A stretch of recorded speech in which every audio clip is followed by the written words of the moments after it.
recording.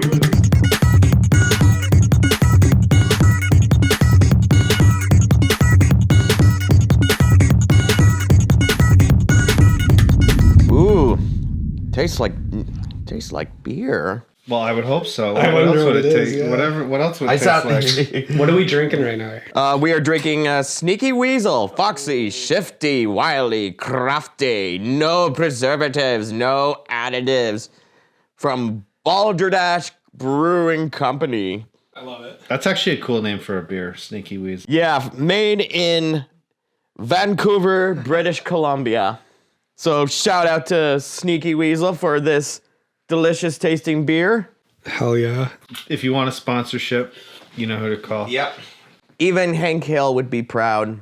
I would like to welcome Tad Brock to Gaia Wave. Hi. And I would like to welcome Arron Kramers to Gaia Wave. What's up, folks? Everyone, we are all filmmakers here. Mm-hmm. And we have quite a crazy list of things to go through. So I'm going to be asking both my filmmaker friends here. I want you guys to tell me your worst film stories. Oh. Without naming everyone, I want you guys to tell me some of the most painful days of doing what we do. Nah, let's name people. Let's throw some people under a bus. No, we better not. We better be nice. I don't know. Do you want to start first, Aaron? Where do I? Does it have to be on our own projects or just projects in general? Anything you guys have worked on. I would say there was this movie I was in, like this I use a cinematographer for this YouTube movie, and the director they had beforehand was such a heel, like kept screaming at me at every little mistake I made. Like I was crying and trying to hold back tears. Aw. I know, but we're on good terms now. That's good. And as for recent film shoot horror stories, I want to say 2 years ago, I was on a film set and supposed to be from 3 p.m. till 4 a.m. Okay. But the shoot was so intense, like it should have been an easy shoot. It was on a farm, and like it should have been an easy shoot. But we were behind on schedule. I know exactly the project you're talking about. Yes. And I'm doing my best not to name it. But, it should be so easy. You're on a farm. Yeah, it's that was a night. We were supposed to be wrapped at like 3 a.m, and we ended up pulling like an all-nighter. Like I passed out at 3 a.m. On the couch. It was like 7 a.m. by the time everybody left. Oh God. No organization. There was just a whole bunch of like a lot of just sitting around doing nothing, and like a lot of the times we were like, well, like while you guys are doing this, like why don't we get some shots of this, right? Or like something to like pad out the time, and just it never, it was just like we have to do it in a row. It's just like a true all-nighter. That's it was crazy. A fucking nightmare, that's for sure. I haven't done that since when I was in film school when you did the 48-hour I was thinking that. College. Yeah. That's like sleep torture. The older you get, it is. Oh my God. Oh God, especially like I value my sleep. Like if I too. don't get like solid 8 hours, I'm a cranky son of a bitch. Yeah, if I don't get my sleep, I'm like a real angry in asshole. A situation like that where it's going so late, do people get cranky on set? Oh yeah, we are. Yeah. It almost got to a point where. And the worst part is we had another day afterwards to shoot, so we're just like, oh, for fuck's sake! You ended at 7. When did the next day start? I think they pushed call time back to like noon or something. Yeah, so, and I wasn't there for that. Yeah, one I wasn't there either. So. They let me rest up. That's like no sleep, 7 to noon. Yeah. You might as well sleep in your car. Oh my God. Yeah. Yeah, fuck sleep, right? Holy shit. We need sleep. Sleep is for the weak. We can sleep when we're dead. Alpha males don't sleep. just chug an energy drink and go on. But again, I've been there. Like I said, the 48-hour film contest that we did, that was... And I've been on work. I remember when we did the 48-hour film contest, everybody was so sleep deprived that by the time we were done, we get to where we're like premiering all the shorts, and everybody just started randomly bursting out into Bohemian Rhapsody. Oh my The god. whole class was just like, Galileo, Galileo, Galileo Figaro. Just in a delirium. And the teachers walked in like halfway through, and they let the whole song play right up to the end. It was a fucking night. They're like, we've seen this before. They're at this stage now. Yeah. Yeah, it's like, well, last year they were singing Wrecking Ball. At least this year it's Bohemian Rhapsody. Better than that, yeah. Better Queen than Miley Cyrus, right? Exactly. At least it's Queen this year. Before we leave that topic, you guys have made films yourself. Yeah. Let me know vaguely about the most challenging days on one of your shoots, both of you guys. On one that you, like, your name was directing, the top one. Does it have to be a current one or Whatever you want. because I want to say, like, the one that I have that's in post-production, I never had any problems on production.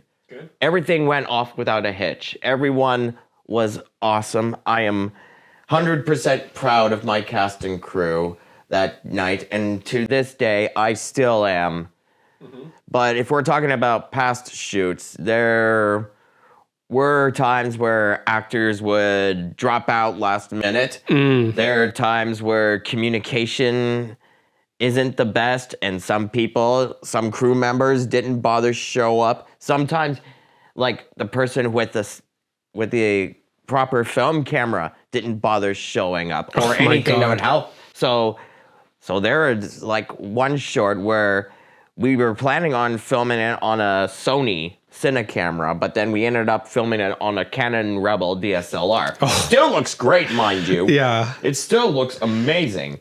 That's a pretty dangerous downgrade, though. Yeah. No, but anyways, like, I got it done, you know? Or when I was doing a film shoot for a smartphone film festival, like, there was someone who was supposed to be here, and then, like, he was complaining about me behind my back that didn't bother notifying me that he didn't come. Apologized to me the day afterwards, which I appreciated and I'm grateful for it, but... Well, you having actors drop out last minute. I feel like that's common with like everybody at our level. It's just like, because That's a nightmare. it is a nightmare. Yeah. I've had it happen. I had it happen on Vent. Like, that was I didn't literally know that. the weekend before. I texted my actress and be like, "Hey, we're still good to go," and then she was just like, "Yeah, no, I can't do it." And then I was just like, "Well, fuck, there goes my whole plans." And we ended up having to like hire a new actress, but she couldn't make it until like a couple more months. So it was just one of those things where, okay, well, we'll film all those things later. But yeah, like, I feel like that's pretty common at our level. Yeah. Because like most of the people at our level, they're doing us a favor, right? Yes, We're like, not paying them huge money. It's they're doing it out of like the goodness of their own hearts. Yeah. And because of that, I feel like a lot of the time you have to kind of deal with that situation where people just like they don't want to say no, or at the time they don't want to say no, so they're just like, oh yeah, I'll do it, but like, you know, secretly I'm just gonna back out. Or, you know, something happens, they get drunk the night before and they're just like, yeah, it's not worth it. Like, What do you guys do in that situation to fix? Adapt. I just adapt to the situation. So that's like, really all you can do. on my current project that in post-production, Dead Frog, there was like a couple actors that dropped out, and so I had to do a rewrite. I did not know that either. Yeah, I had to do like a rewrite with less characters. How many characters did you have to cut out? I had to cut out approximately 3. That's a lot. Yes. That's a ton, yeah. Yeah, you originally had a body count, and then you were like, okay, well, I guess 2 deaths is enough. Like, So without spoilers, all the characters end up at a table, so to speak. Yes. Were we losing 3 actors from that scene? I would say 1 actor for that scene, and then 2 actors were for the ending of the short. Okay. Interesting. Like the closing image, literally. But none of them were, but one person had some family affairs, so that is understandable. So what I ended up doing instead was I just ended it up to where one of the main characters wakes up where he is and then just walks off, and then that's it. Are you happier with the scene you ended up with? Yes, I am. Yeah, that's good then. It ends on a I want to say punchline, I should say, but it all depends on like how you would see it when it comes out. Real quick from you guys, any more horror stories from film? Oh boy. Let me think. There's definitely some. Oh my gosh. Yeah. The top one you can think of. Not my project. It was a project I was working on. Again, I won't name names, but we had a situation where an actor was just not taking direction very, very well. Mm-hmm. And it's one of those things where, like, I don't know if they just got it in their head that, like, oh, it just doesn't make any sense. Why would I do it this way? I should do it this way. And, like, no matter how much the director tried to explain it, be like, oh, you know, like, you're doing it this way because of this. It just didn't sink in. And so basically the scene is like a dangerous character is locked in the trunk of a car, and like the actor was just like, well, like, why would I let him out of the trunk of the car without a weapon? Like, I should have a weapon. I should have a baseball bat or something. And they were like, no, like, it's not like the dangerous character has like accepted like this is what's going to happen. Like, he's not a threat right now. And like, it's just like, well, it just doesn't make any sense. Well, like, it just doesn't make any sense.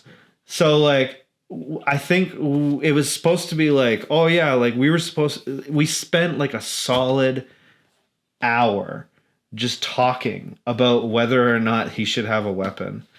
And I think just to make the actor happy, we're like, fine, pick up a rock and like, that can be your weapon, you know? Like, yeah. It was Angry directing. Yeah. That makes the scene awkward when you have to watch it after. Yeah.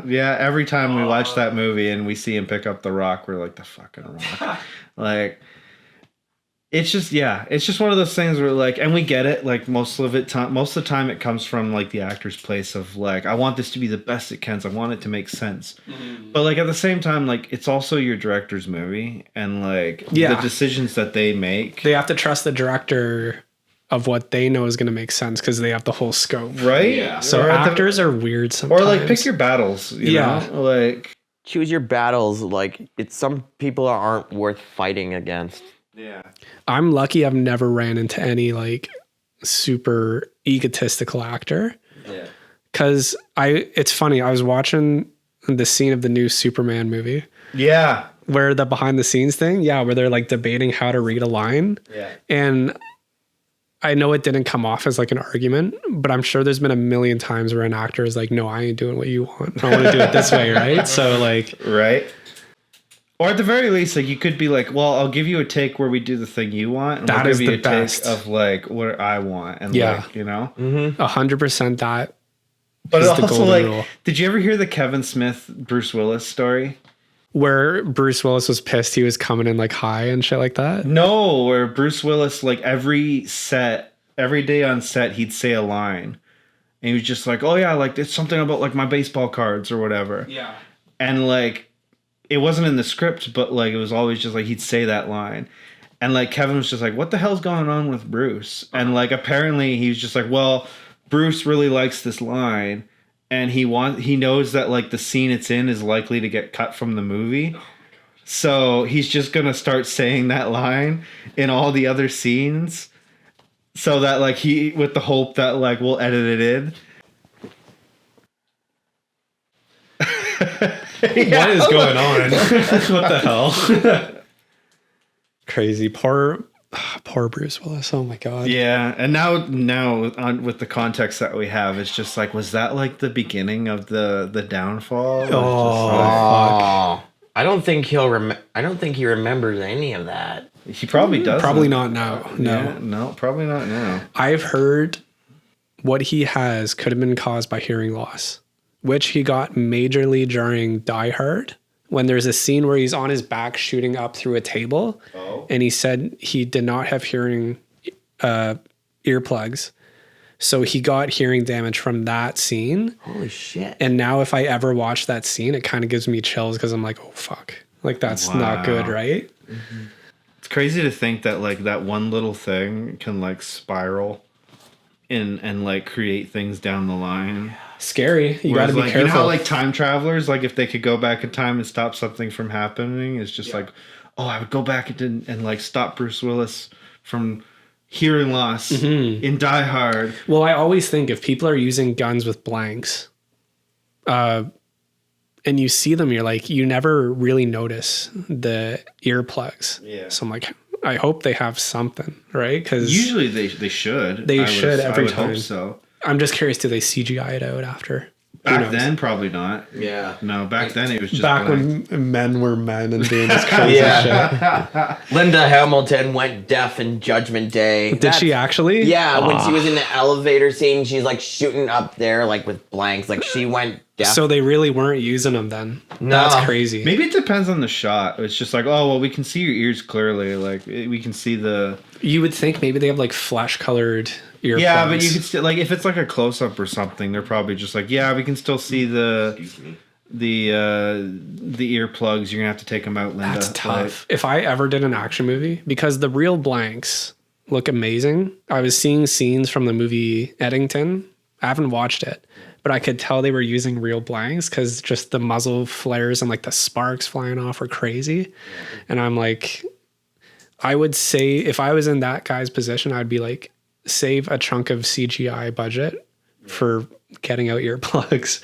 Yeah. Right? Or, you know, like I would just do the John Wick approach where it's just like, yeah, we're not even really firing blanks. Like, it's just like we're just shooting a gun and we'll add the muzzle flash. They have something else where it's almost like paper that catches sparks that ignites. But anyways, both you guys, Arron, we'll start with you. Give me a quick intro, your name, and who you are and what you're working on right now. I am Arron Kramers. I am a filmmaker from London, Ontario. I have made a couple of short films in about 10 years, past 10 years or so. And currently I have a segment from One Night in Lethargia called Dead Frog in post-production. We'll talk about that later, but that is coming out. It's coming out October 25th. 24th. 24th? I think so. No, 4th or 25th. 25th at 8:30 p.m. I wrote down 25th. Do we Is it 25th? Do we need Yeah, to it take was the 25th. Yeah. Okay. If there's any issues, I'll correct it on the screen. Okay. I wrote down 25th, so I think that must probably be correct. is then. I could be wrong. Okay. And as of next year, I'm going to be filming a short film with my friend Justin Jen Smith from Silversmith Productions. And I will also begin prep for my first feature film. It doesn't have a official title yet, but the placeholder is called GBF. Mm-hmm. We'll dive into that one later. Okay. Tad, you go ahead. Hi, I'm Tad Brock. I work with Orange Hat Film Productions. I'm actually their current chief creative officer. I've worked on all their films pretty much since 44 Caliber onwards. I'm also a filmmaker. I have directed a feature film called Vent. And I've got another feature film on the docket called ANURA that's coming up. ANURA, not Anora. Not ANURA. Yes, yeah. ANURA. ANURA. And it's not about a stripper. It could be. What was I saying? I interrupt. I currently specialize in special effects, and that's kind of my bread and butter right now. And I've also got a segment in One Night in Lethargia called Lucky 8, which I wrote, directed, and starred in. So I do a little bit of acting on the side too. I'm a man of many hats, I guess you could say. Probably the most hats out of any filmmaker I locally know. Like, it's kind of mind-blowing. I do dabble in a little bit of everything. And especially with ANURA, I'm like, how the hell are you going to pull that off? I'm a chronic dabbler. I mean, it's one of those things where, like, I just love the creative process so much. So, like, every time, like, there's little bits and pieces that I latch it onto, I, like, really latch into it hard. Because, like, I've done, like, flight choreography. I've done stunt work. I've done... like I said, special effects. I've done acting. I've directed. I've written. I just love the process of film. So and I love the collaborative nature of it. So every time somebody is just like, "Oh, I need this," I'm like, "I'm there." Like, you know, I helped you on your film Into the Hollow, and you went to AFM, right? Yep. Yeah. Yep. I was in the same class as Darrow Ailes. He was a guest on the show earlier. So, what was that year like? Briefly, was it a good year? Oh, it was a good year. We had the occasional little bits of controversy here and there. You know, I think the problem with our year was it was the first year the advanced filmmaking program was run by actual filmmakers and not the television and broadcast teaching. Okay. Because television and filmmaking are two very different beasts. So there was a lot of like trying to figure it out. We were kind of like the class that was like, oh, well, we're going to work out all the kinks. So a lot of the issue was like that. So just... Oh, that's strange. Like a tester trial. Yeah, like we were kind of like the test trial. So there was a lot of things that we were like, you know, that kind of sucks. Or like, why is that a role? Or like... Well, it worked out fine because you guys are all very productive. Yeah, in the it end, did. right? And I made some of like the best friendships from there. Like I'm still friends with Daryl and Jamara. I still talk to a lot of the people in class. I still follow a lot of them. You know, every now and then I see them, and it's just like, hey, what are you doing? Yeah. So it's at the very least, you know, I made some good friendships out of it. Mm-hmm. So, I'll cut this out. I'm going to save Star Wars. Yeah, for last. That's fine. If that's the case, let me grab a drink real quick. Go for it. How you doing, dude? I'm doing good. Just my left shoulder is kind of sore. What? I brought the case with you? Yeah, I brought the case with me. So you know what? Let's crack one of these open. Hell yeah. Crack one up for the boys. All right. So you'll want to hold it up right in front of your face. I don't know if you guys know this, but the Fanta has this new Chucky flavor from Child's Play. Have you guys seen the Child's Play movies? I have not. Hi, I'm Chucky. Wanna play? Yeah, exactly. So they got this new Chucky. New Chucky flavor, and I saw that and I was like, well, I'm going to a podcast with a bunch of filmmakers. Let's bring these out. We're not sponsored by Fanta, but you know, if you wanted to, they're available at Incredible. Why is that a thing right now? Is there a Chucky movie out? I think it's for the TV show. So you know what? Let's Can you hold that can up and do the impression again? I'm Chucky. Wanna play? Amazing. So we could be sponsored by Chucky. He's a good. I mean, he seems like a good guy. Yeah, we could be. Loving father. Oh, is it really? Hey, look at that. Perfect. Chucky's a very loving father too, right? So, yeah. Oh, it says Chucky available on digital. So yeah, it must be the TV show. I'm guessing. Amazing. So I still have to finish this. So. Well, let's give it a shot and see what it tastes like. Alrighty then. I'm gonna double fist. Ooh. I'm double fisting it. It kind of I can taste the murder. I don't know how. It's like the a last murder time, in my mouth. Yeah. I don't know the last time I can taste I had all Fanta. the blood and viscera. all It's this. like I don't know. What would you say that flavor is? It's kind of like a fruit punch. Like a carbonated fruit Definitely punch. fruit punch. Yeah. Yeah, definitely fruit punch. I can definitely taste all those stabs that Chucky has put onto those people. Do you think it's made from actual Chucky dolls? Nah, I think it's made from all the blood of his victims. I still need to watch one of these, but you need to save a bunch of those for yourself to like watch the show. Yeah, get into right. the vibe. Have of, like drinking those. one can Hell per yes. episode. Because I want to watch the show. Like I've seen the first one. I saw Bride of Chucky. Yeah. I saw the one where it's like Brad Dourif's daughter is the main character and she's like in a wheelchair. And then I seen the sequel to that one where it's like the kid from the original and like her team up. I think one of them was called Cult of Chucky or something like that. I need to just watch the first one, which is called Child's Play, right? Yeah, and I've seen the remake with Mark Hamill.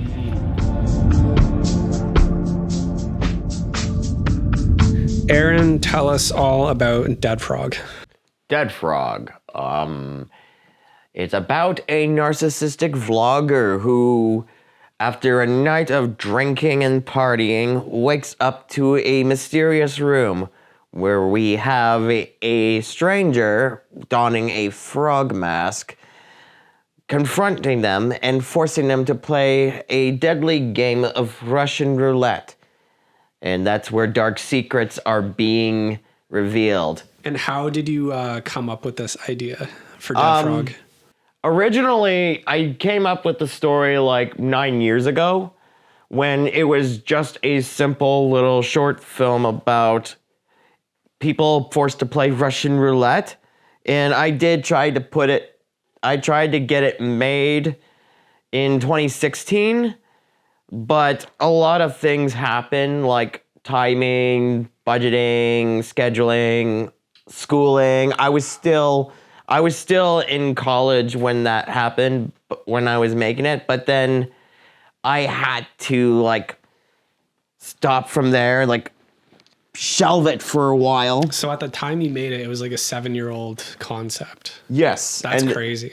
Yeah, and then But that was your favorite. That was the one you wanted to bring back from the dead, so to speak. I wouldn't say I wanted to bring it back, so to speak, because originally I did have a script written for One Night in Lethargia. What was that? It was a black comedy about a guy who murdered his girlfriend and has to hide her corpse. It's sort of like a messed up Telltale Heart, so to speak, but it got bigger and bigger to the point that it became a feature script.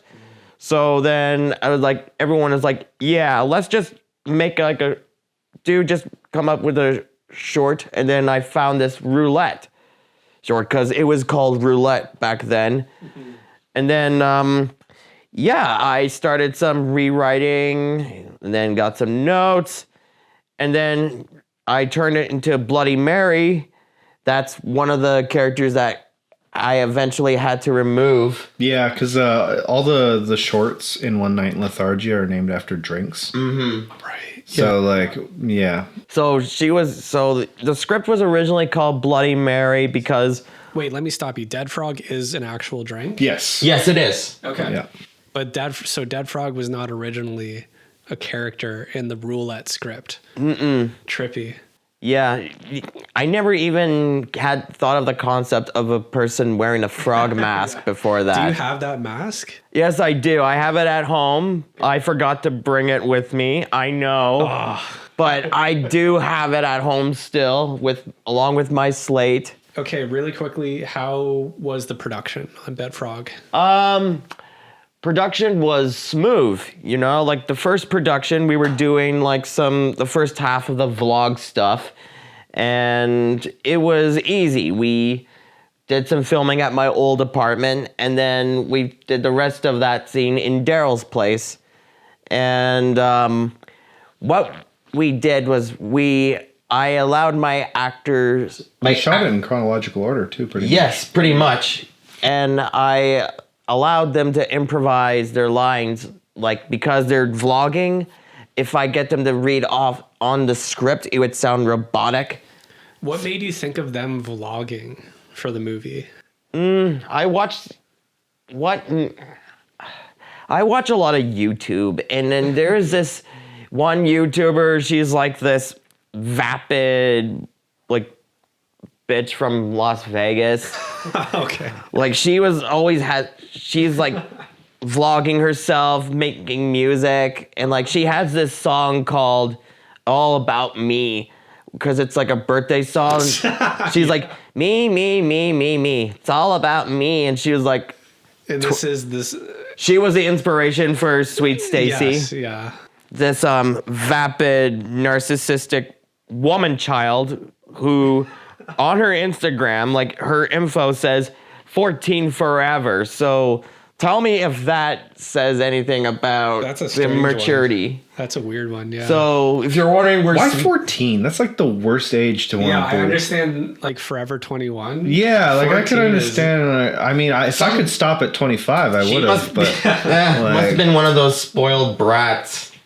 why 14? That is interesting, yeah. Yeah, but then casting came in. Marissa, I don't know how to pronounce her last name, but Rasmussen, yes, but she was the queen. She rocked it as Sweet Stacy.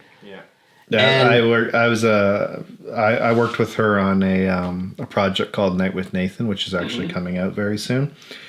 And it was one of those things where, like, when you were casting for Sweet Stacy, I was like, oh, dude, her. Yes. Like, this is her. Yeah, and she really and right away she got the script. Like the moment she read it, she just got the story. She got the tone, and Real trooper, had no problem getting She's bloody. great in it, yeah. I've seen the rough cut, full disclosure. I love all the actors in it. I will say one of the funniest ones to me is the curly-haired guy at the table. Nathaniel. He was an awesome cat. He was a trooper for laying down there in the pool of blood, and not really much of a guy that swears. So like him like swearing like in the camera is just like, it was funny to see.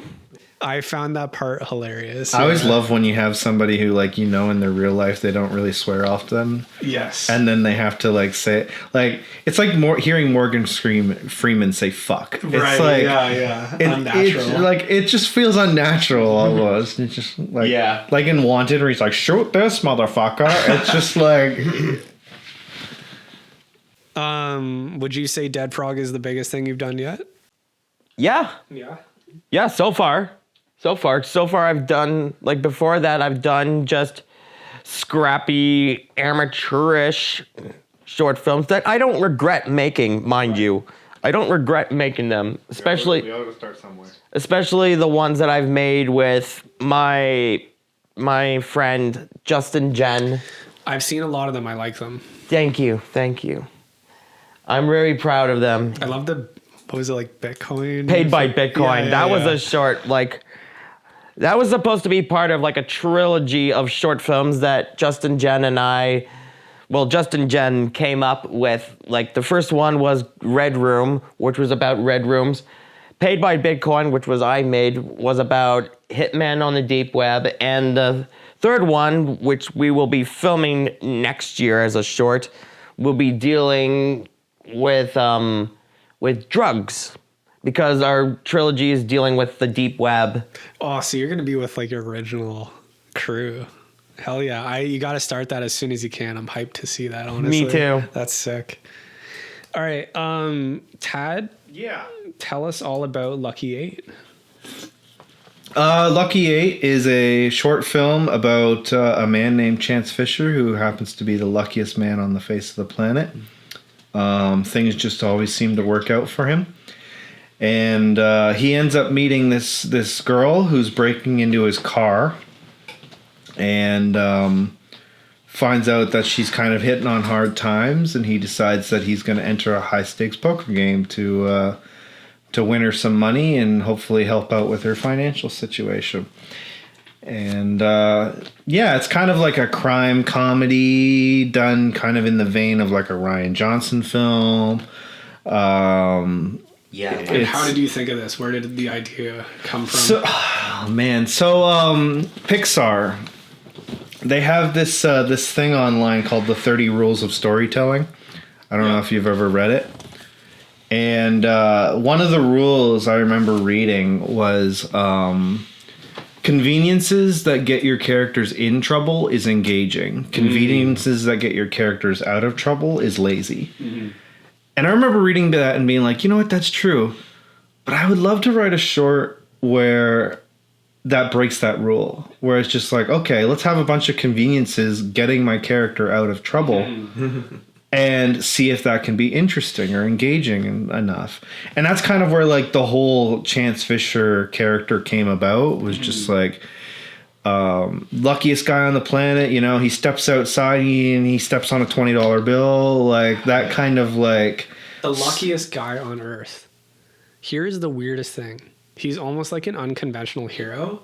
A little bit. Because he's not going crazy out of his way to do anything epic. Yeah. But at the same time, it's something I feel like anyone seeing him would wish they could be him. Yeah. To have that ability, right? It's cathartic. Yeah, there is, but also like there's lots of parts that like we ended up not using. I was hoping to incorporate one way or another to kind of like deepen him as a character and show that it's not as all like it's cracked up to be. Like you're saying you cut all that?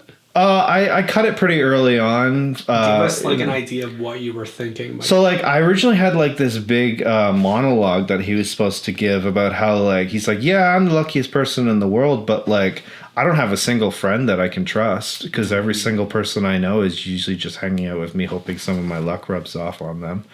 Or like things like that, you know. There was always like when I come up with a character, I always like I really flesh them out. And like I write paragraphs on like sources of inspiration and like who they are, what they do. Especially a character like Chance, who's the main character, and like the whole film kind of revolves around him.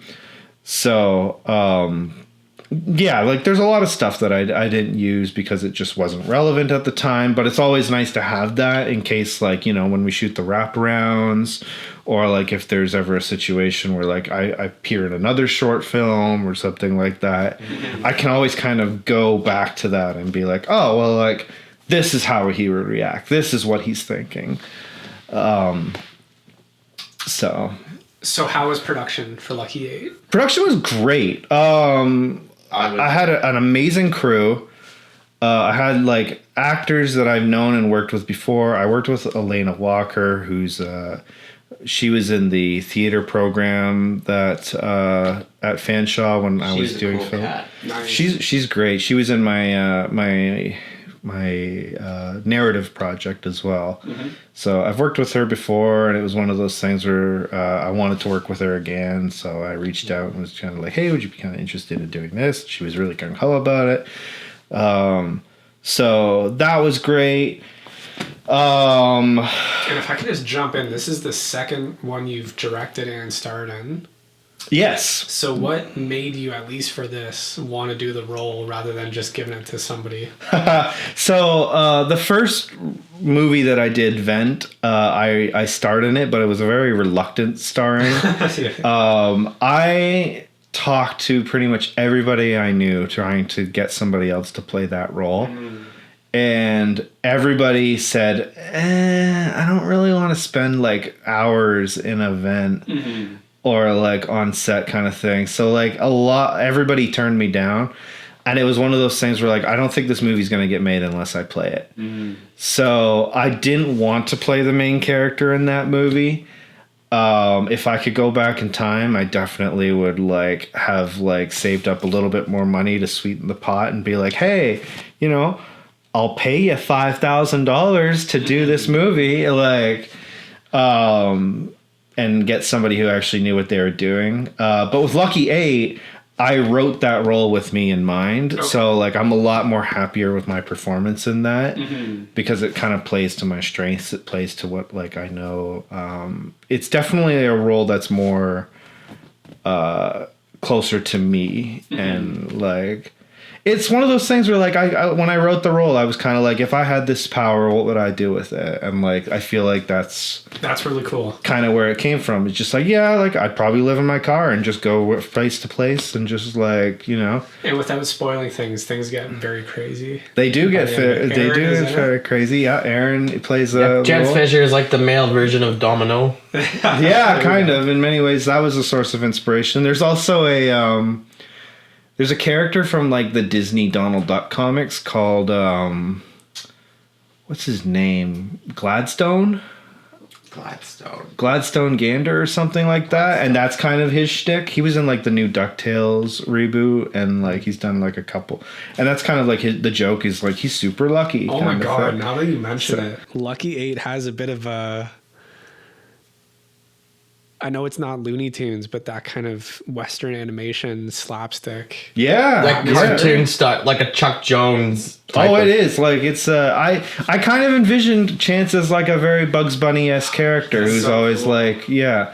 Because like animation's a huge part of what I am growing up. I love the Looney Tunes. I love the old cartoons like that. So you're probably right. There was probably like when I was writing it, I'm like, oh, this is like very Bugs Bunny. Like, that's awesome. So like, you know what? If I knew that going in, I would have given him like a more Bugs Bunny-esque voice.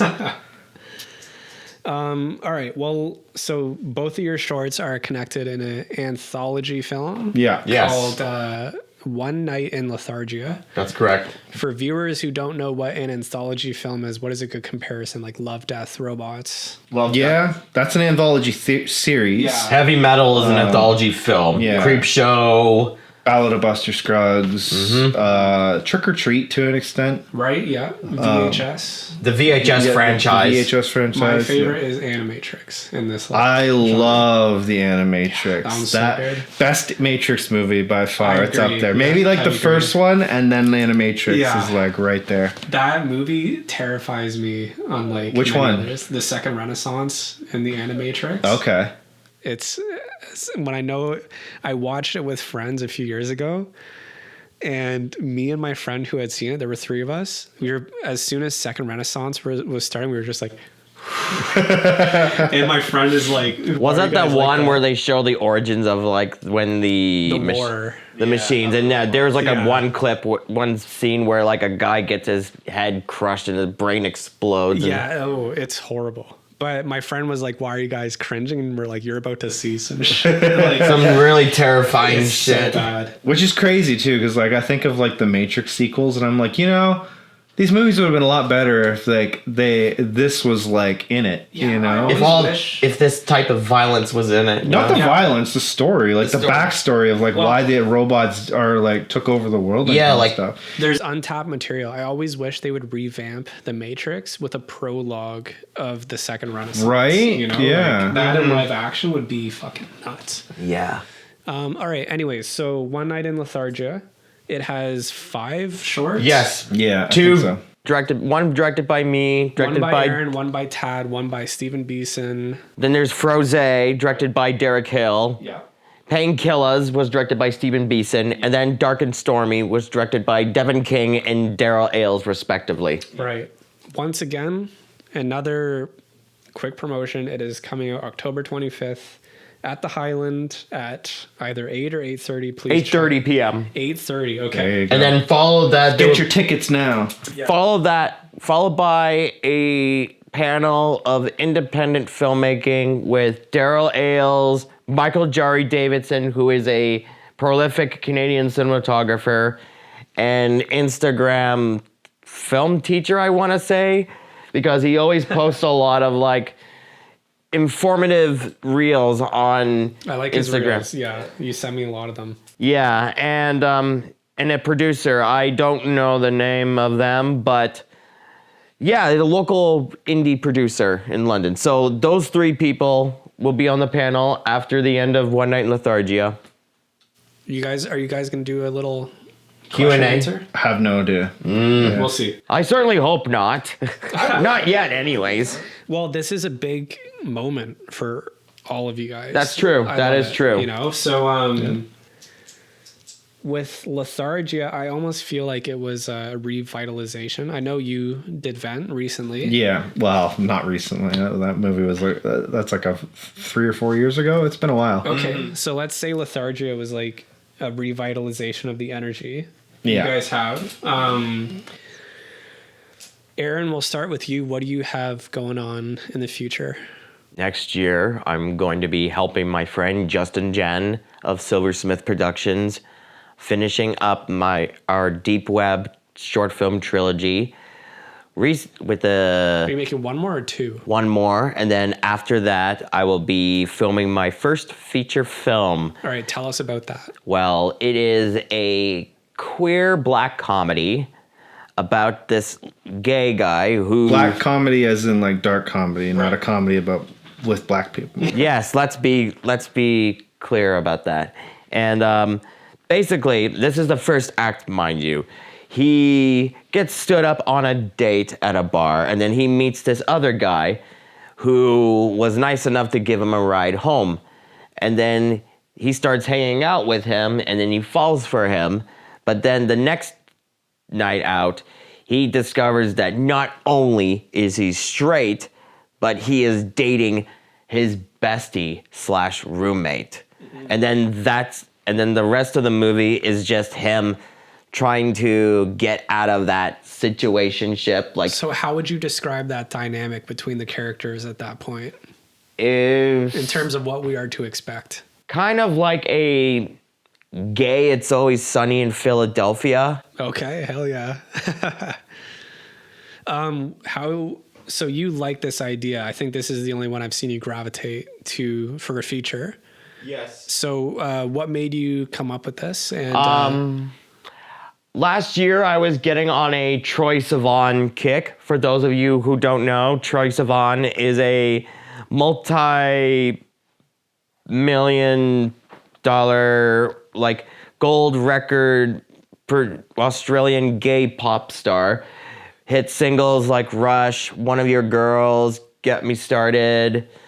He acted in X-Men Origins Wolverine as the kid version of Wolverine, and recently in the TV show The Idol with The Weeknd and Lily Rose Depp. And one day I saw a video of him, I want to say it's like an Instagram story of sorts, where Troy was talking about this guy he saw, like the chef, and he started crushing on him and was like sliding into his DMs, like all that stuff. And then he gets a message from his friend who is hanging out with the chef. And then the next day he got to meet those two, only to find out that the chef is dating his friend. So that is where the idea came from. And I'm just like thinking to myself, what if he's stuck in that situationship? Like, what if he can't get away from this guy? Like, So when you make the movie, are you going to have based on a true story put at the front? oh yeah, it was like based on a sad experience that Troye Sivan has suffered.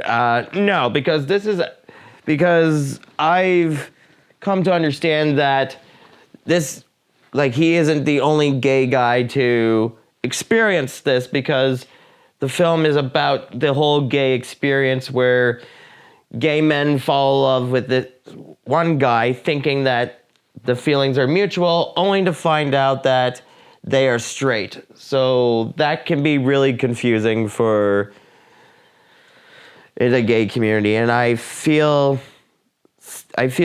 sympathy and empathy for them. So that's where the movie comes from, is out of empathy and just to show that I love these people and I care for them and that they deserve to be loved. Did you ever draw like on inspiration from like your own personal life, or like any situations like that of just like, oh, like I was in a shitty relationship and now like I'm going to use that as like a source of inspiration? Some aspects of my past relationship were applied to it, but I've also have heard some also taken some stories of some friends and family, like some antidotes. Yeah. And so it's like when you're that advice you given when you're like a script writer or a writer in general, just write what you know. Yeah. That's what I basically did with this film, is write what I know. Yeah. Because I always find that's the hardest part about like when you're writing something that like you're a little bit not like an expert on, or like something that's might be a little bit out of your forte. It's just like you're basically reliant on your empathy and just like, oh, well, like what would I do in this situation? And it's easy to think that, but at the same time also like that can be dangerous, because it's just like, oh, well, I would think that, but I'm like, I'm straight. So, like, how would I know what, like, a gay person thinks, That's true. It's true, because not everybody thinks the same way as this person. Not everyone's going to have those same feelings. Especially because they've had different experiences, right? Yes, like, and that is understandable. And so when do you see yourself starting on this big project? I want to say late 2026. Okay. Because then that would give me more time to, like, start pre-production on my feature and then and help me finish up on my short film with Justin Jen. Okay, so when is the short film starting?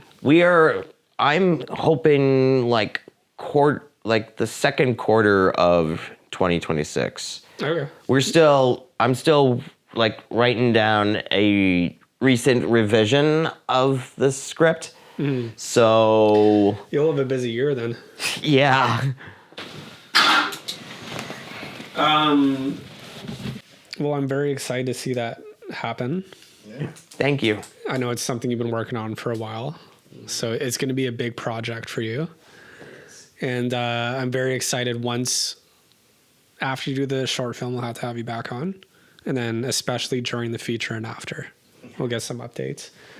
Tad, tell us all about the project. The big one I know you have going on right now. Yeah. Starts with an A. Let's get into that one. Yeah. So, well, currently, me and the Orange Hat crew are working on a film called Performance of the Year. That's currently being shot. But after that, I have a project that's going to be my next film that I'm directing. Feature-length film called ANURA, the Toronto Behemoth. And it's a kaiju film, kind of like a sort of big monster, Godzilla, King Kong style film. But we're doing kind of a different thing, where it's not so much about the monster terrorizing through the streets of the city and destroying buildings and stuff. It's more so about what happens after that. 6 years after that big event, like how does the world change, and how does it stay the same after like a giant creature comes out of the lake and destroys half the city? You described this to me in a very compelling way, maybe like a year ago, where you said it's about a society living with this creature. Yeah, it's that like makes resurgences, I guess. Yeah, it's one of those things where you're just like, okay, well, we can't kill it for some reason, so like how do we just kind of learn to live with it? And a big source of inspiration writing it was kind of like my frustrations with COVID, and how like there was this, it was this huge thing. Like it stopped the whole world for like 2 years, put it to like a complete pause. And now we've just kind of gone back to the status quo. And it makes me think like, did we learn anything from it? And then what's even more scary is you look at like news reports, or like John Oliver did a sketch where like a lot of the experts and stuff, disease experts, are like, we didn't fucking fix anything. Like another COVID could happen. And like I was kind of like fascinated by like how humanity is like so resilient, but also like refuses to learn from its mistakes in many ways. They're indifferent. Yeah. So like I was kind of like, that would be kind of cool to do like a monster movie about that. And like how like the world changes, and like how does it change, and how does it stay away after like that kind of big thing? Because most kaiju movies, it is about like the big finale is the monster rampaging through the city, destroying shit, and that's cool. But I was always more interested on what happens after that. Like, how does the world recover from that? And that's kind of what the movie's about. It's about it follows a brother and sister duo, a filmmaking duo. One of them is a documentary filmmaker. The other is a nature cinematographer. And they're making a documentary about the Toronto Behemoth attack. They end up traveling into the restricted zone, which is basically like the habitat that the government sectioned off where the monster is living.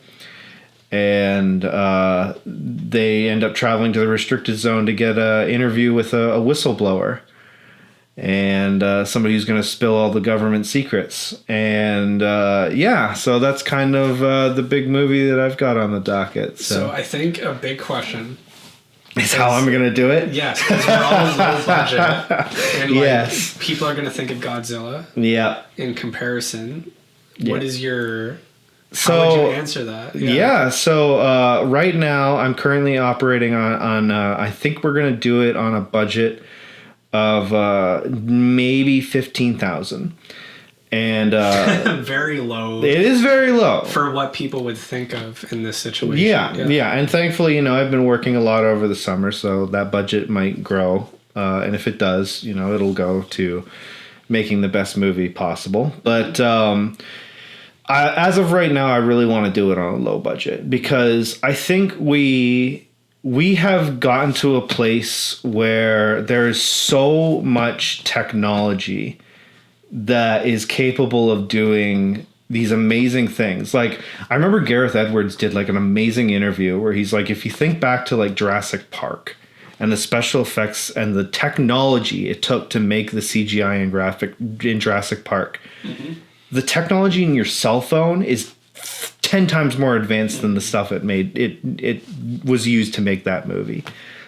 And like, technology has gotten to a point where like these things are not really they can be done on the dirt cheap. Like Blender is the thing that I'm mainly using for my special effects. It's free to download. And it's free to download. Anybody can pick it up and download it and learn it all and learn tutorials and like there's like you can craft your creature, you can rig your creature, you can texture it, you can build it, like it's all there. The tools are at our disposal. And it's one of those things where, like, I feel like a lot of people at our budget, they feel kind of intimidated by that or scared.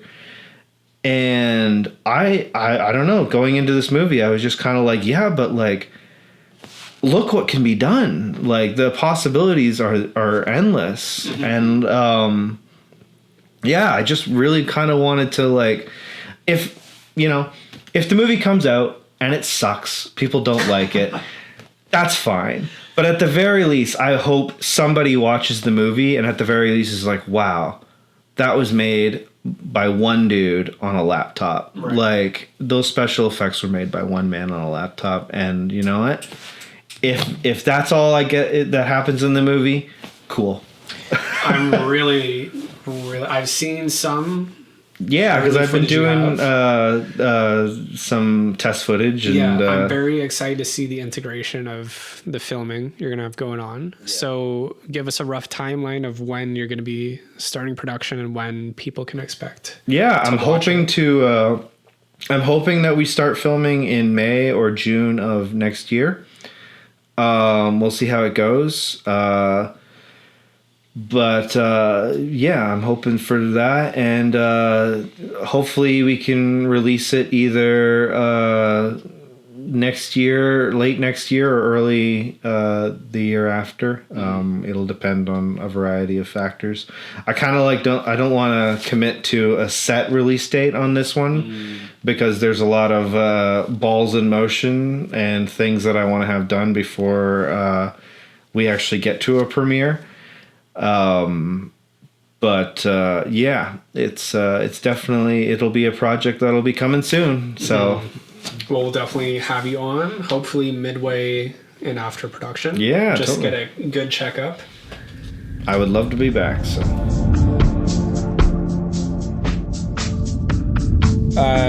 Okay, Todd, very quickly tell us about Vent. Vent was my first full-length feature film.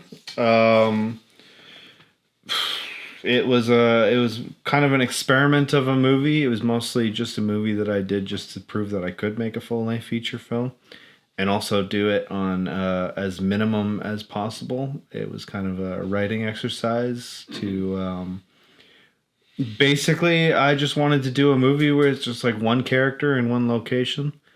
Really quick elevator pitch for Vent. It's a movie about a bank robber named Andy Kent who he's going to do one last job and break into a bank, steal some stuff, and the plan is to crawl through the air duct and get into the vault. But he gets stuck, and what do you do in that situation? You can't call the cops. You're trying to break into a bank.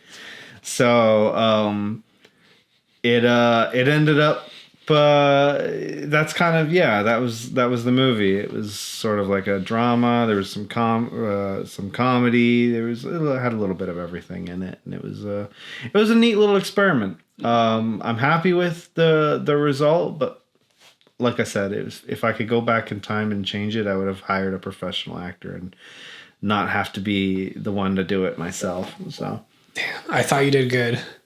Thank you. And that's out of the London community, that's one of my favorites. I love just the concept.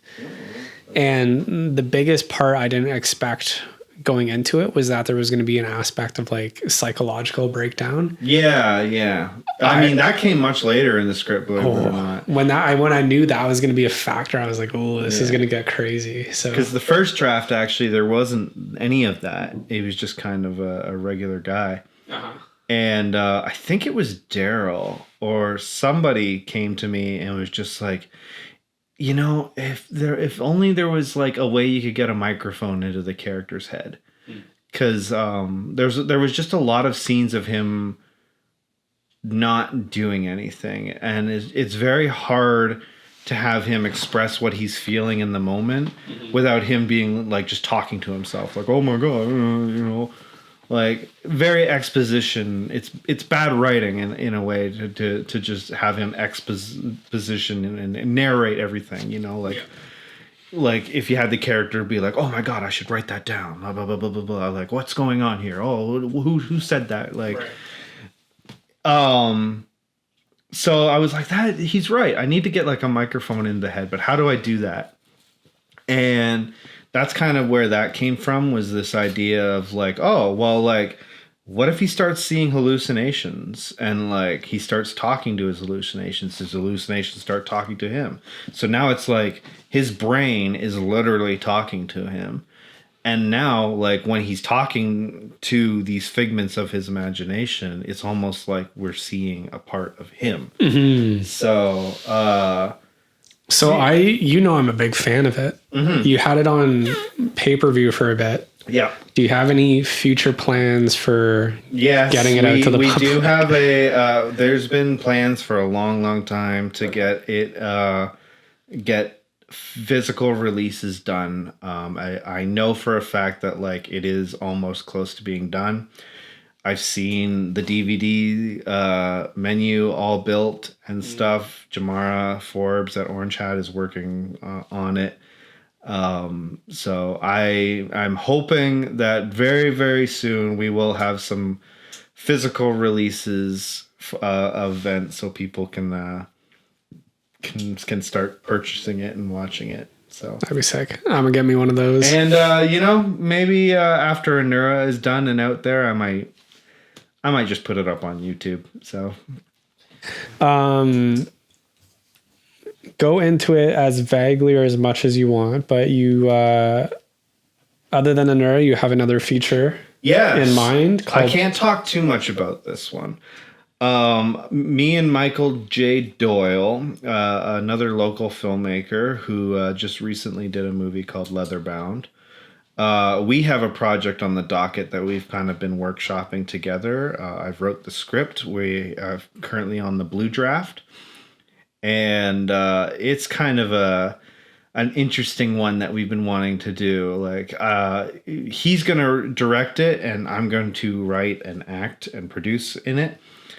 But I can't say too much other than that it's called Red Canvas.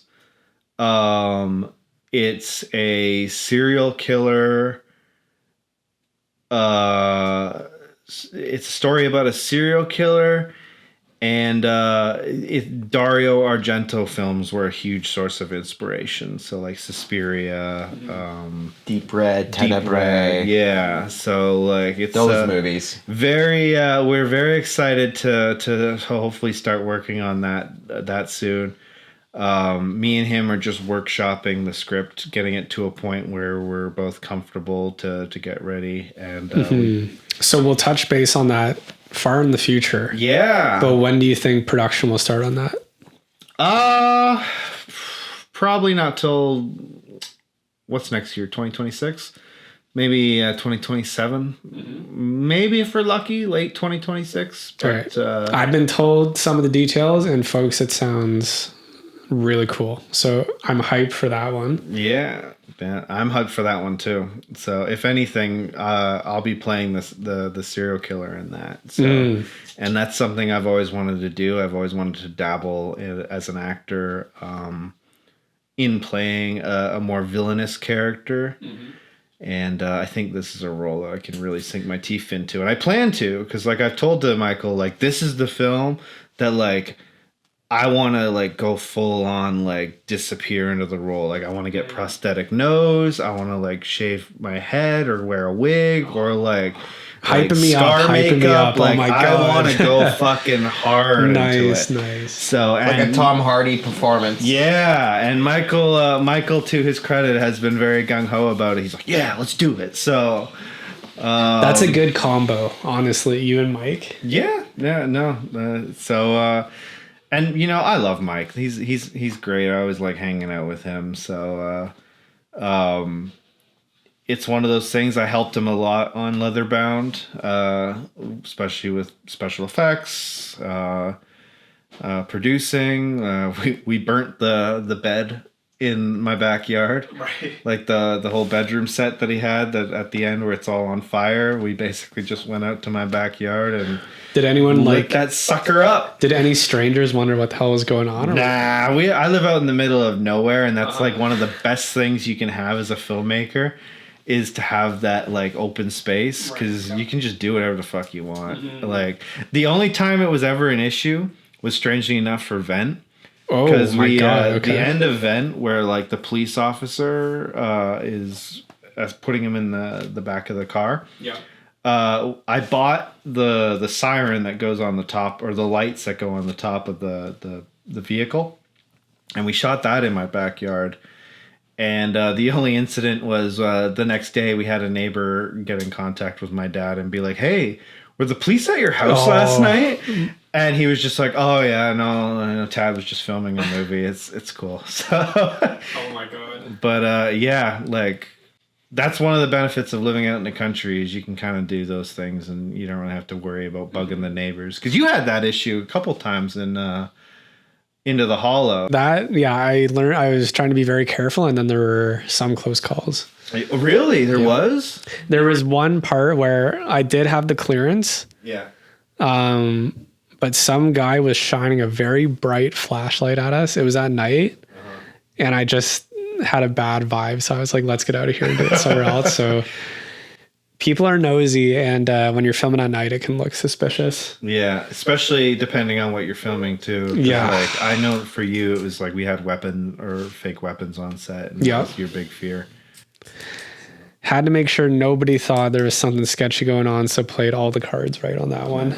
That's smart though. That is, yeah. And I'm so glad those scenes turned out. If anyone had messed with that shoot, I would have been so upset because it went very well. It did. You know? It looks great, dude. I love from it, What I've yeah. seen, like that is honestly some of the best stuff I've ever been a part of. Like that was also on my bucket list when you were like, "Oh yeah, like you want to be a SWAT guy?" I was like, "Hell yeah, I want to be a SWAT guy." I'm Amazing. there. Oh my God. All right.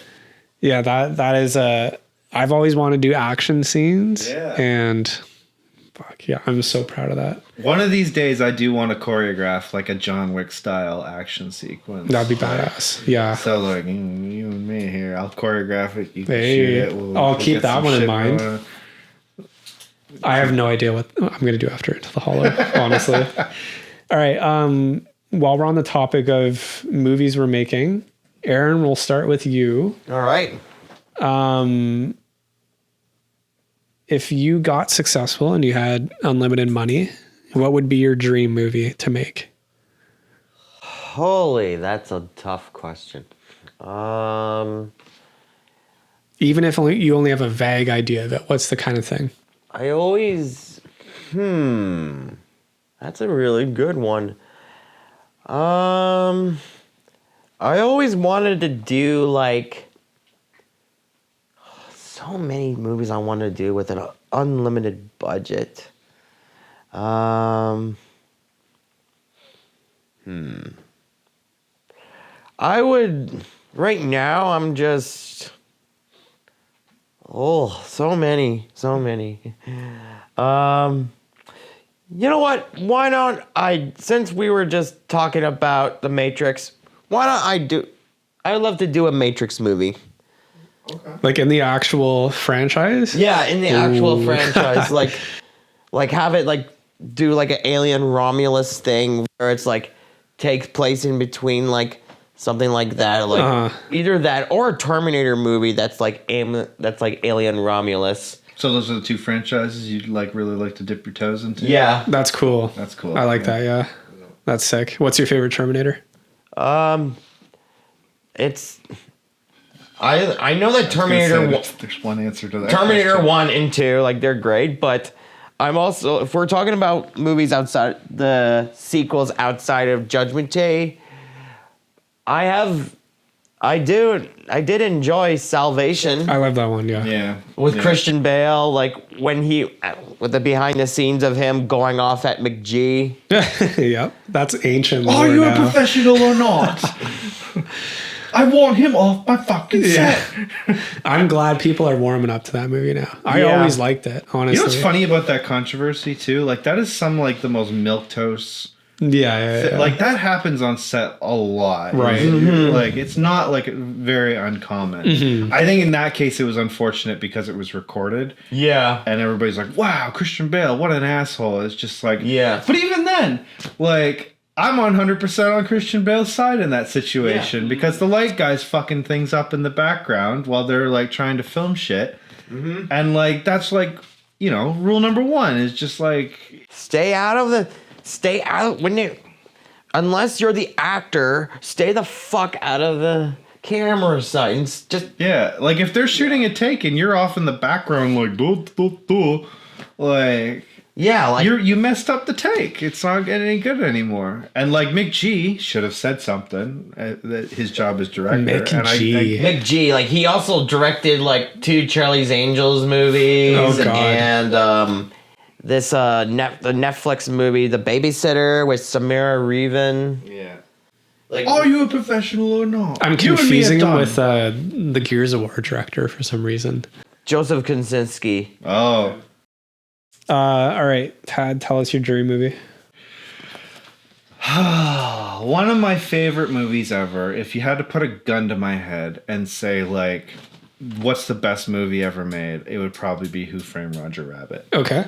And I've always wanted to do a movie like that where it's like half live action, half animation. Like the animated characters just exist in the real world. So I would probably do something along those lines of like, you know, a movie that's like maybe targeted a little bit more towards adults, but like that has that kind of world in it where it's just like cartoon characters are like just a thing that exists in it. You don't see those anymore. You don't. Like I guess there's a couple examples. Chip and Dale, the newer one that came out. We don't talk about that film around me. I'm bitter about that one.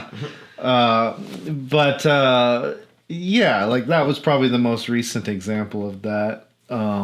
So we got a Roger Rabbit-esque film and Matrix/Terminator installment. It's a pretty good range, honestly. Yeah. Tad, we'll start with you. List off quickly some of your favorite movies. Oh, well, I already named one, Who Framed Roger Rabbit. Yeah. I love that movie. It's probably close to flawless in my opinion. It is amazing. There's still parts of that movie that I look at and I'm just like, wow, what an achievement. Like the fact that like It still holds up. it still holds up, man. Like it's so good. And like it's such a love letter to the animation industry. It pretty much like revitalized the 2D animation. 2D animation, ushered in the Disney Renaissance. It's such a historically significant film, and it's a great film. And it introduced us to Jessica Rabbit. It did. A lot of people first hit puberty with Jessica Rabbit. Oh no. I'm sure a lot of us were just like, I feel strange watching this. But 5-year-old me was like, Is that a kids movie? yeah, right. You'd think it was. it was either her or Hollywood from Cool World for me. Oh, okay. So yeah. Femme Fatale in Who Framed Roger Rabbit, Succubus from Cool World. They're not bad. They're just drawn that way. That's true. That's true. So yeah, Who Framed Roger Rabbit's definitely up there. Good Will Hunting is up there. That is a good one. Probably the best Robin Williams performance. It's not your fault. Oh God, don't start. I'll cry here on camera. What else? Mad Max Fury Road. That's a good one. Love that movie. I like Into the Spider-Verse. I like Up, Wall-E. A lot of animated movies. I'm a big animated guy. What other movies are there that are probably my favorite? Those are the ones that are kind of off the top of my head right now. So, Aaron. RoboCop, Mandy, City of God, Pulp Fiction, Trainspotting 1 and 2, Seven, Silence of the Lambs, Fight Club, Reanimator, Evil Dead, Jacob's Ladder. Dark, transformative storylines. Yes, pretty much. If you had to pick one movie for a desert island, what is it? That you don't get sick of watching? Let's see here. I'm trying to like think back. I would. First one that comes to mind. First one that would come to mind.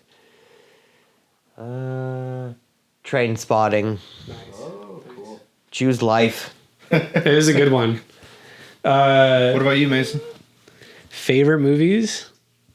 Ghost in the Shell, obviously. Oh yeah. Yeah. Lord of the Rings trilogy for fantasy.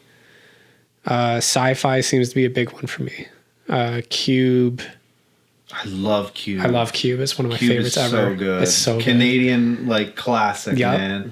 I've realized Canada is very good for dark sci-fi. Yeah. I don't know what it is. Possessor. Did you ever see Video any of his other films, like the director, Vincent?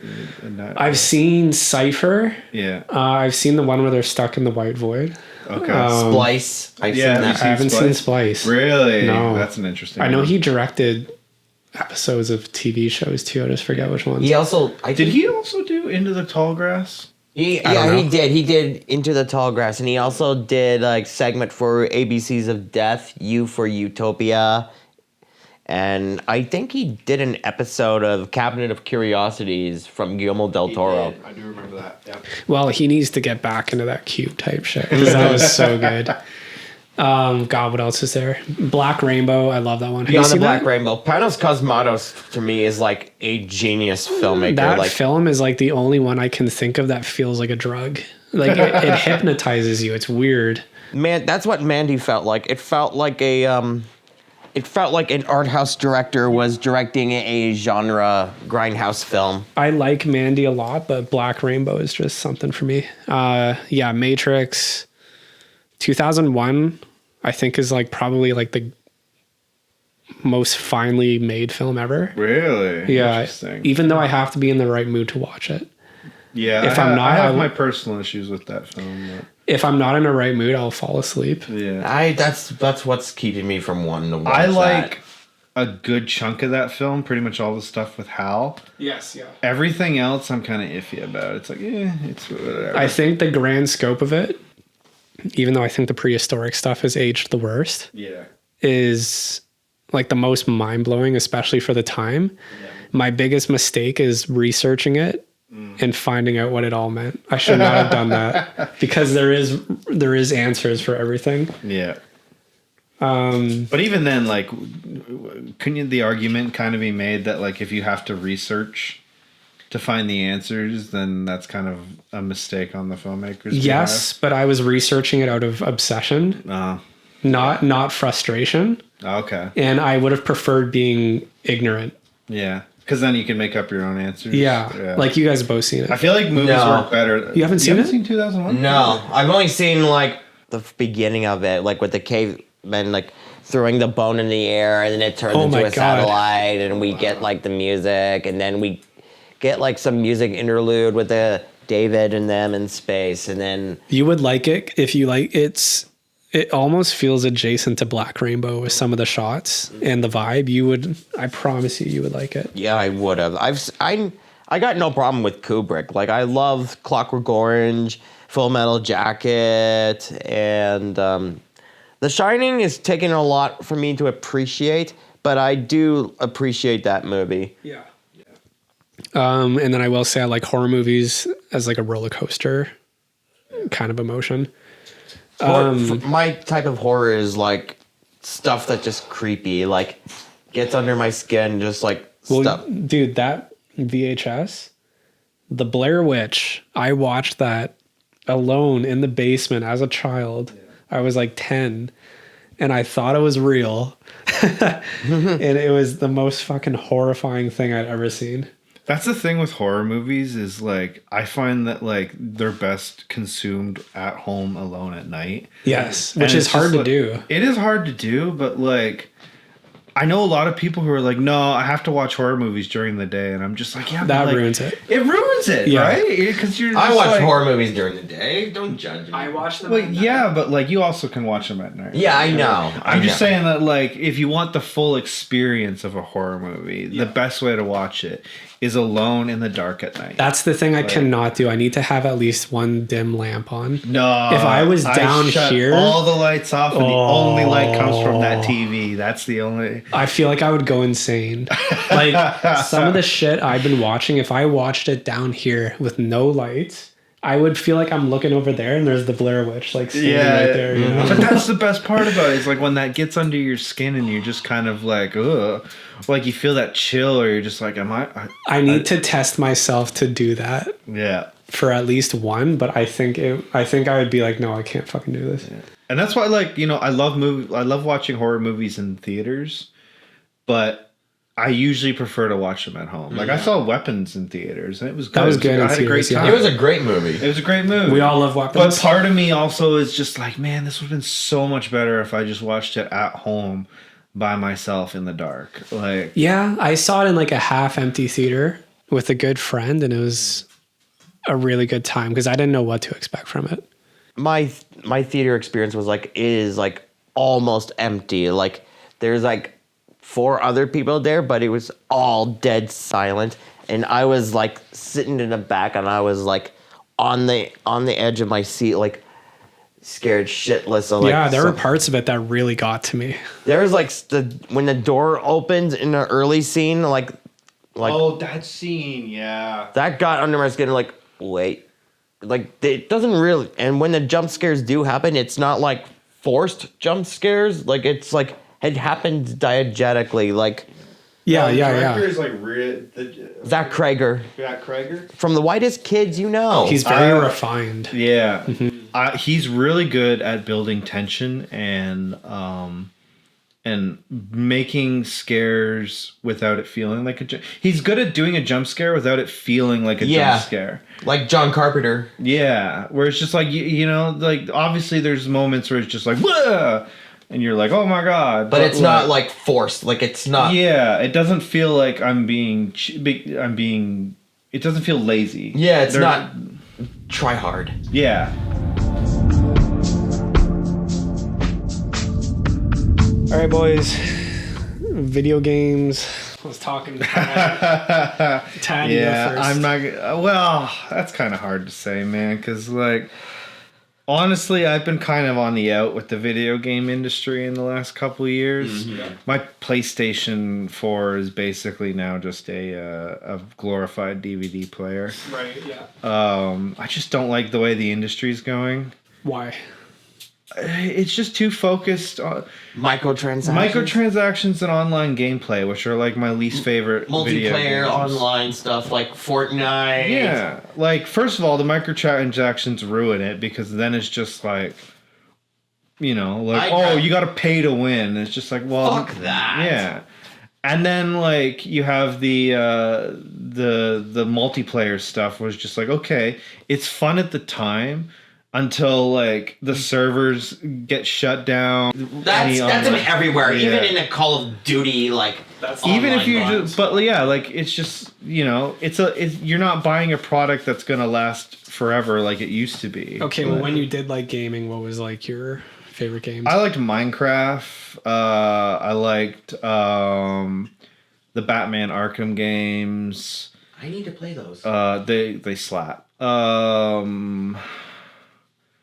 I really like the Lego games. I love the Lego games too. Yeah, like Lego Star Wars. Star Wars, Lego Batman. I think the Lego Star Wars Skywalker saga was literally the last video game that I purchased. Like the new one that just came out that was like open world and stuff. Those are a lot of fun. Little Big Planet I've played. Red Dead Redemption 2. That one's great. That game slaps. Last of Us. That game slapped. I still need to play part 2. Yeah. So yeah, those were kind of the video games that I played. I really like single player story games, I guess. Yeah. It's just like, you know, I've played Call of Duty and stuff like that. It's fun, but like I played it once. I didn't care about it. It is what it is.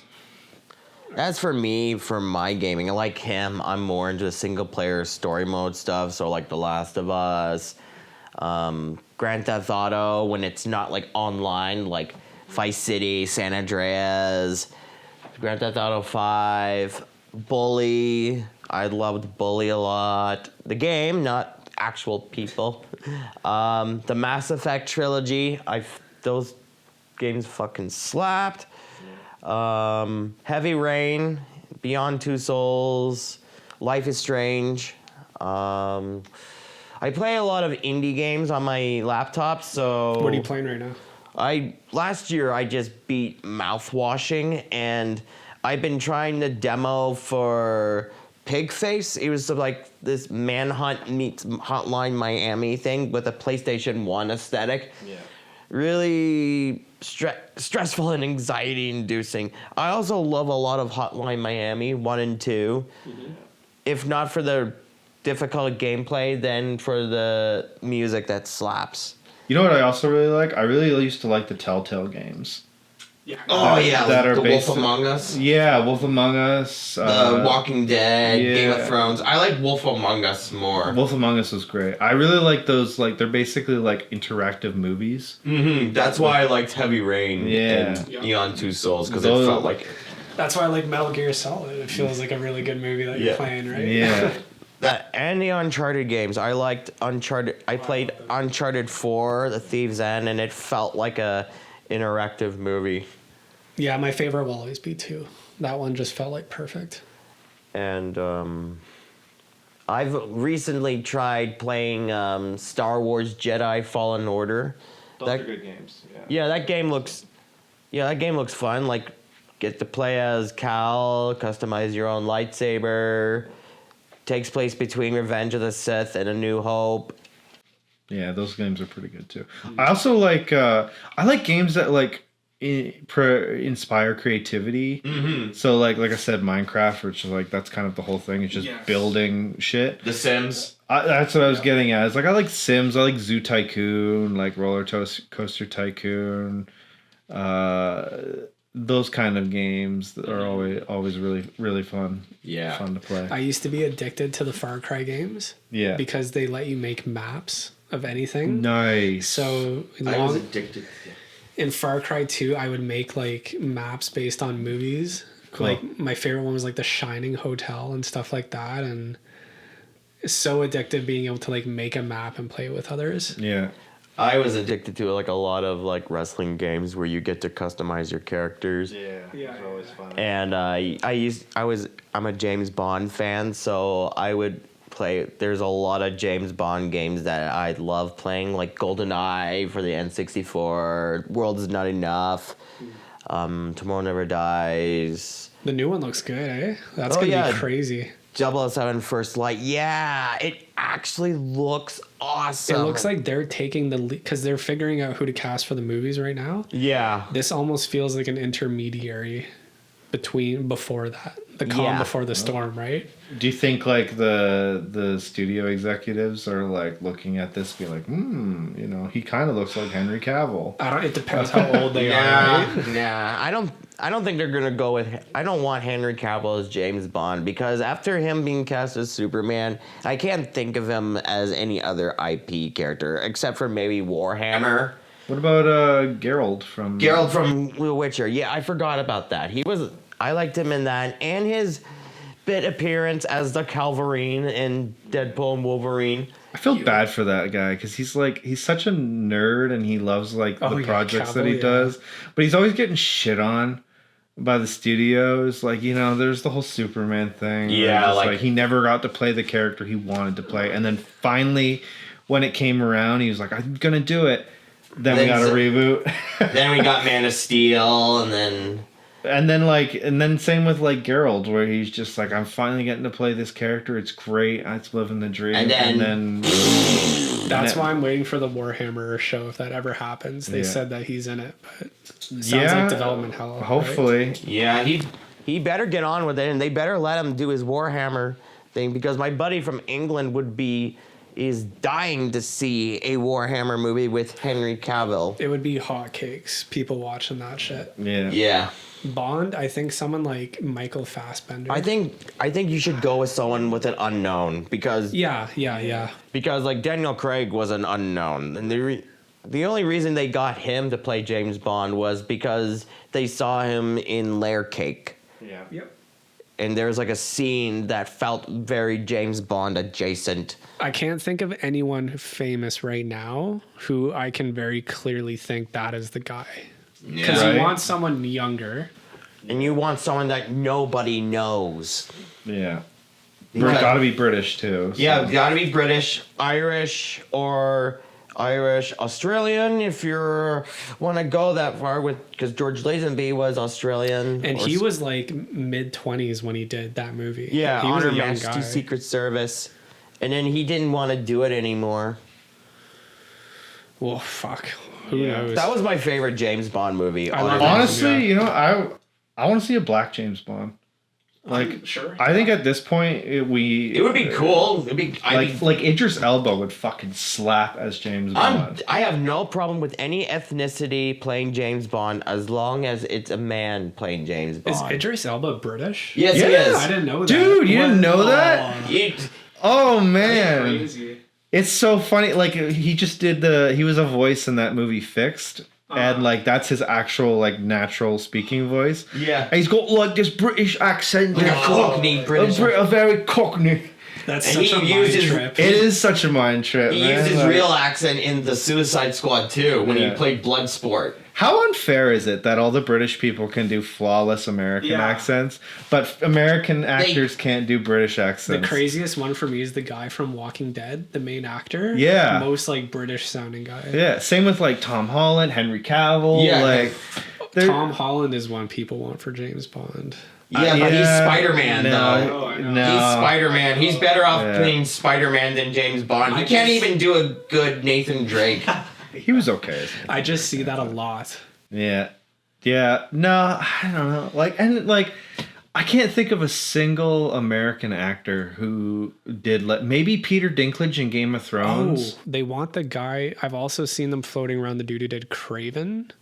Oh, Aaron Taylor Johnson. he could do it. That would be kind of dope. I think I saw a clip of him in Bullet Train, Aaron Taylor Johnson, and he's definitely got the swagger of... He was very good in 28 Years, too. Yeah, and he was also... I also remember him in Kick-Ass. Yeah, yes. Again, also did a flawless American accent. Ancient lore. Yeah, he, out of all the famous people they've been mentioning, he's probably... Yeah, I'd be down for that. Yeah, I'd be down for Aaron Taylor Johnson that as James Bond. Especially he needs to redeem himself after Craven, because that movie was...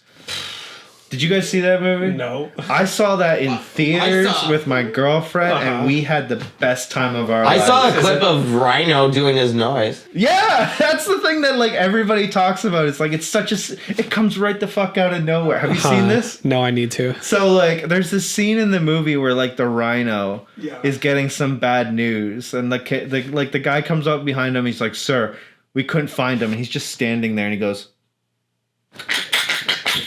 And like, it's one of those things where you're like, what were they thinking? What the fuck? And like, It's apparently the actor was like, well, originally like I just made like a noise, and they said that like we're gonna edit it in post so it sounds more like a rhino noise. But then I guess they decided not to do that. Oh, to keep it in? Oh my god. oh my And god. like, That's fucking but I don't hilarious. know. There's so much shit in that. That's what's so fucking stupid about the Sony Spider-Man like universe. Like they can't afford to use Spider-Man and all of their stuff, so they have to use like characters from the Spider-Man universe. Like, But that's the thing. They can use Spider-Man in those movies. They choose not to. yeah, like Morbius. Because like Spider-Man is technically in Madam Web. Yeah. Like, we witnessed the birth of Peter Parker. They don't say his name, but it's like, oh yeah, I'm Ben Parker. He's played by the guy from Parks and Rec or whatever. Yeah, And, like Madam Web with Dakota Johnson and Sydney Sweeney. I have Yeah. not seen that. Was it good? It's no.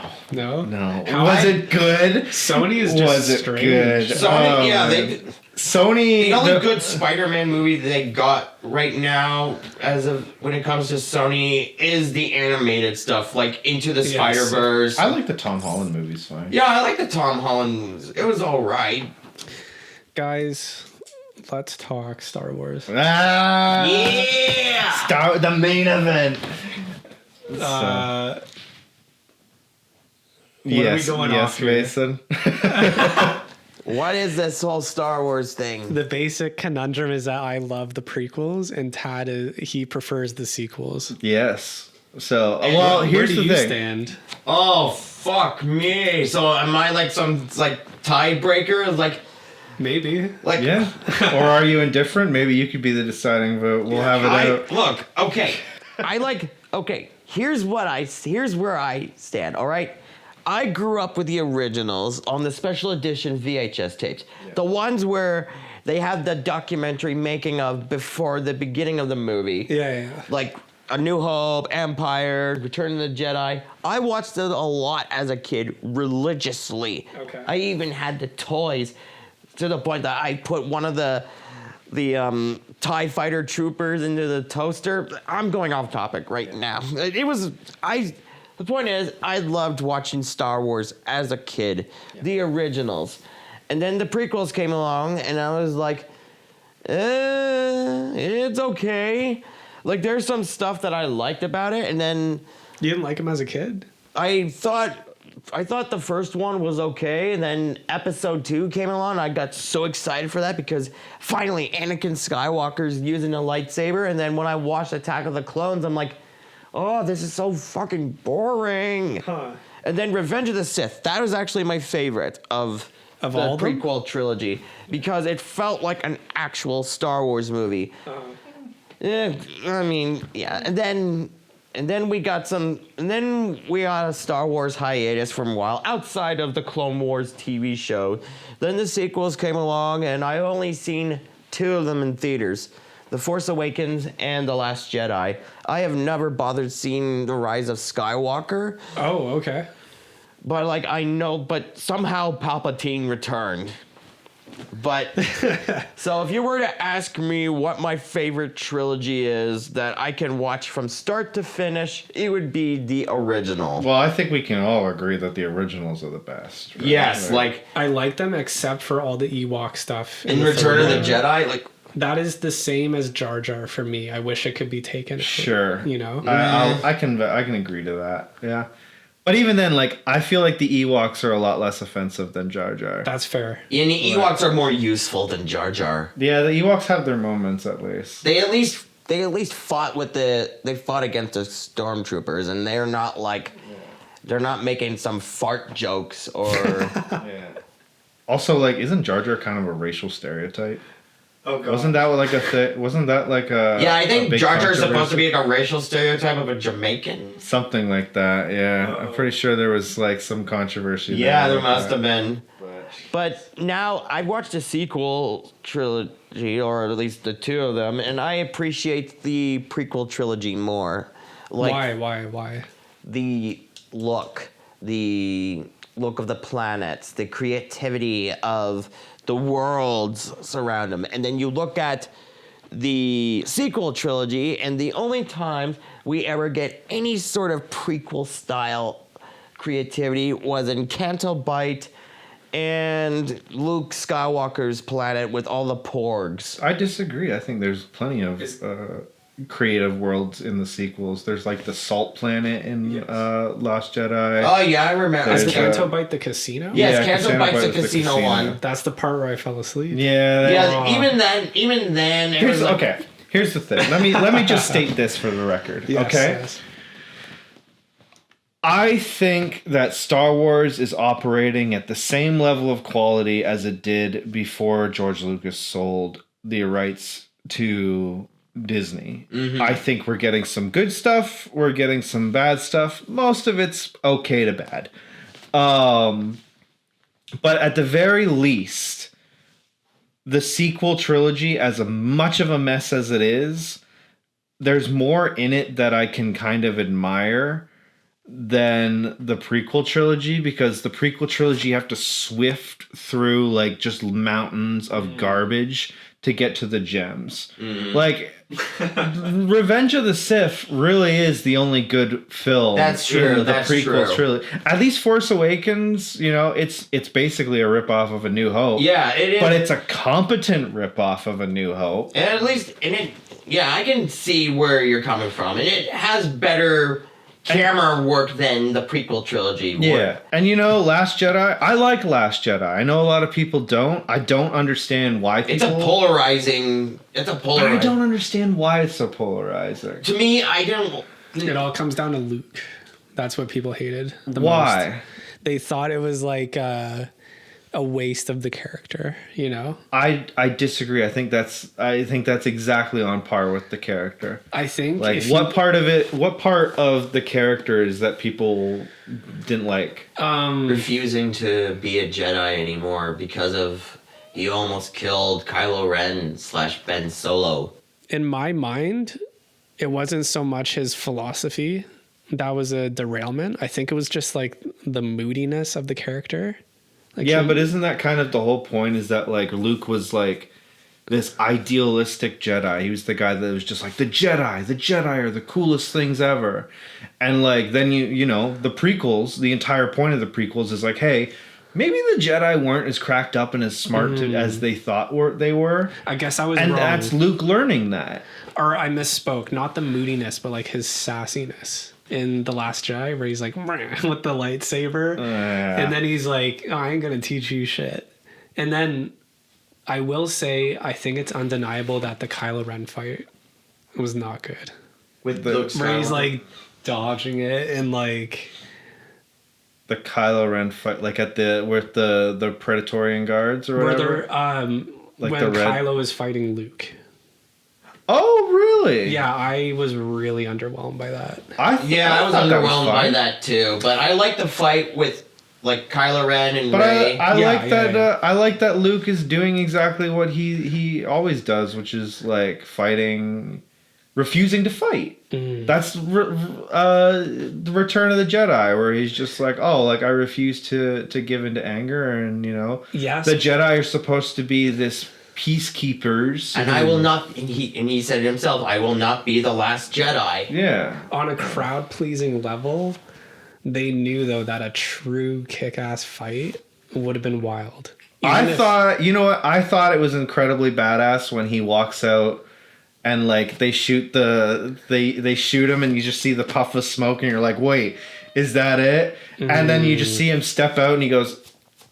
I was like, you know what? That was fucking awesome. The thing with me, which is a carryover from the prequels, is I love the like craziness of the choreography. Yeah, that's fair. I can't get enough of it. I do love that scene, like with Kylo and Rey when they're fighting the Red Guards. The Red Guards after Kylo kills Snoke. My favorite part of the whole trilogy was like the love tension between Kylo and Rey. Yeah, it was definitely like a Twilight type thing, where it's like the bad boy.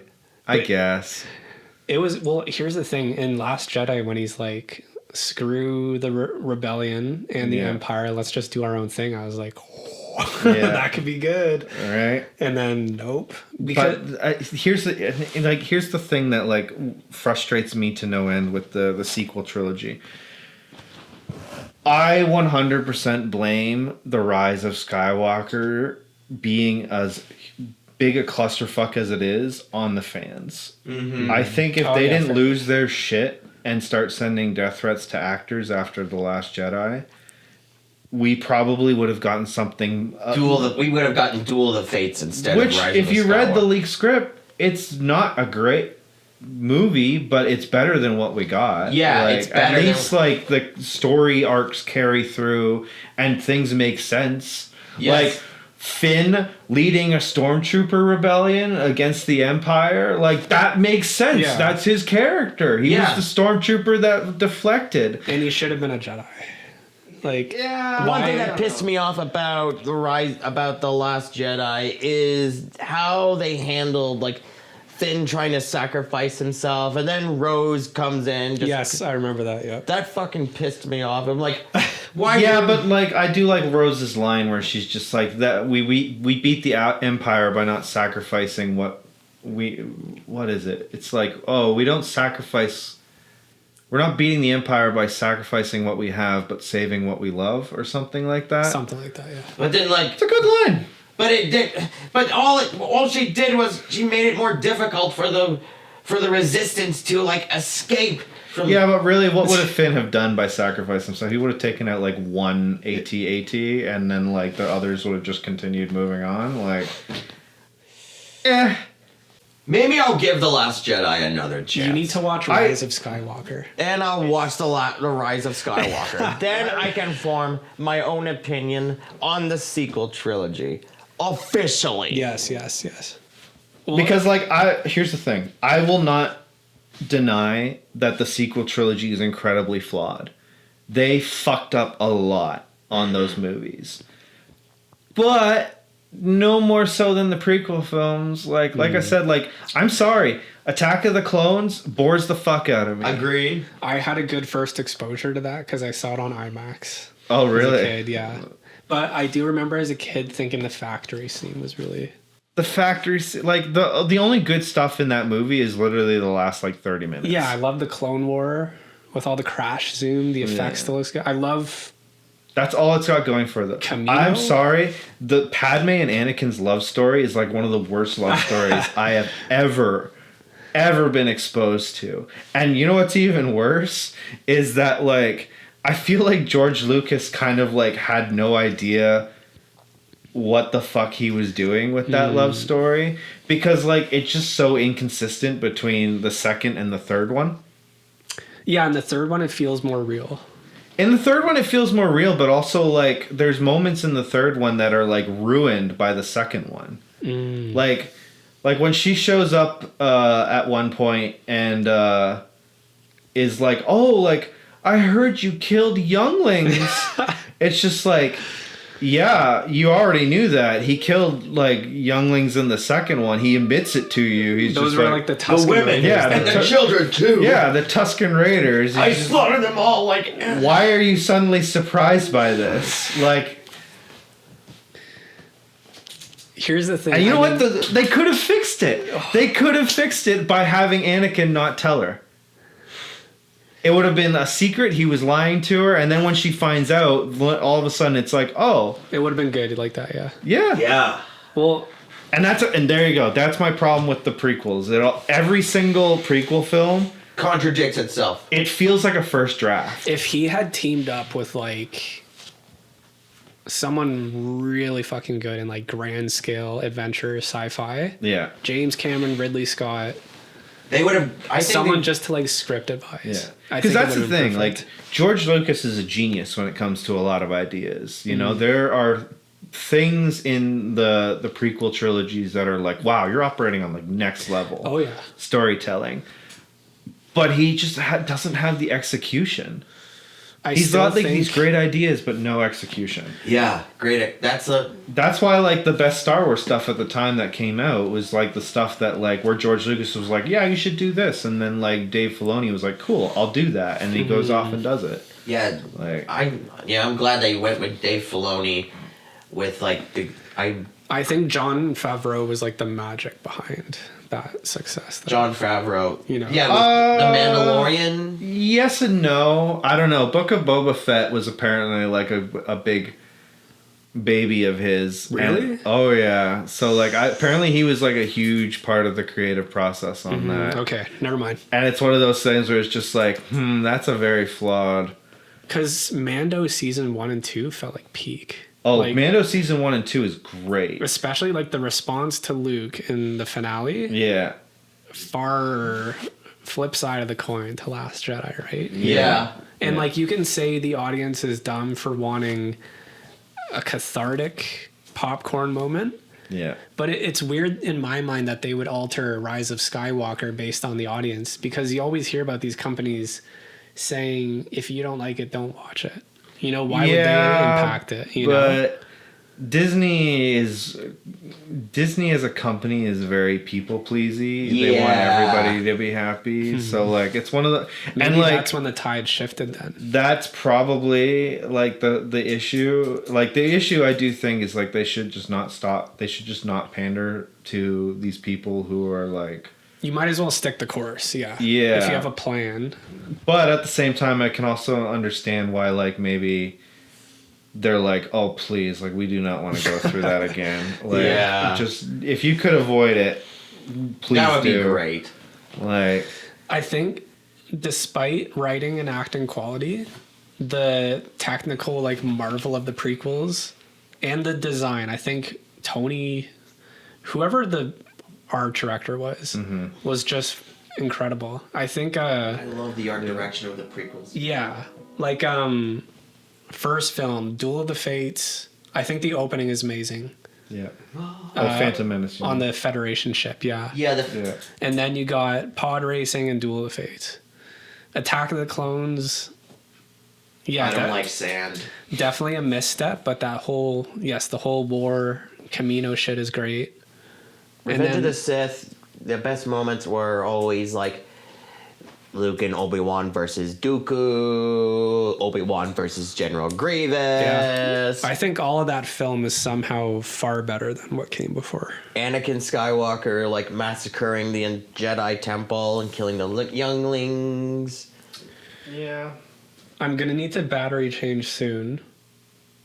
Give us your you know far more about this stuff. Yeah, sure. It's been so long since I haven't seen the sequel trilogy since it came out. Yeah.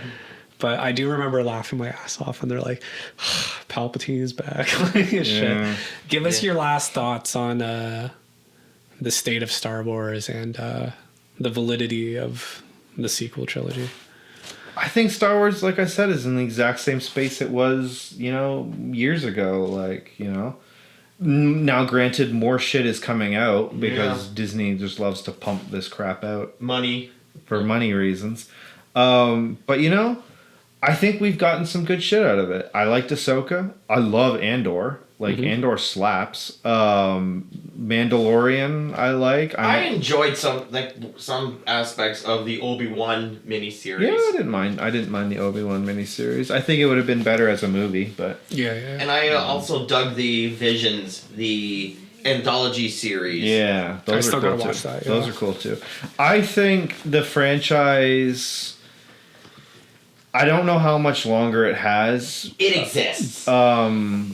I think it has the potential to stick around because it is such a very flexible franchise. I think that's the thing that like George Lucas always said was just like, what I like about this world is you can kind of do anything in it.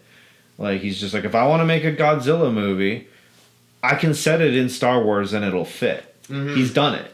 If I want to make, you know, a war movie, a comedy, an action, a drama, like it all can fit in that universe. Yes. Like, Last question. Would making a Star Wars movie be one of your dream movies? How could you say no?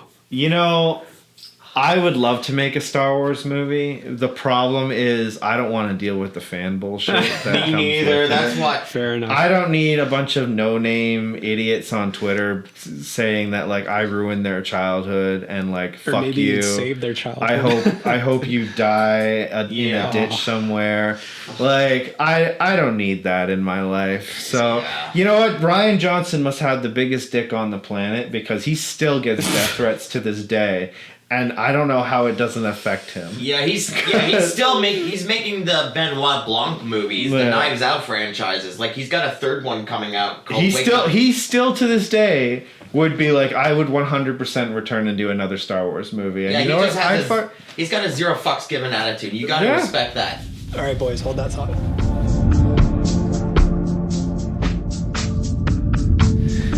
All right, this has been crazy episode. It was a real fun episode. I'm not gonna lie to you.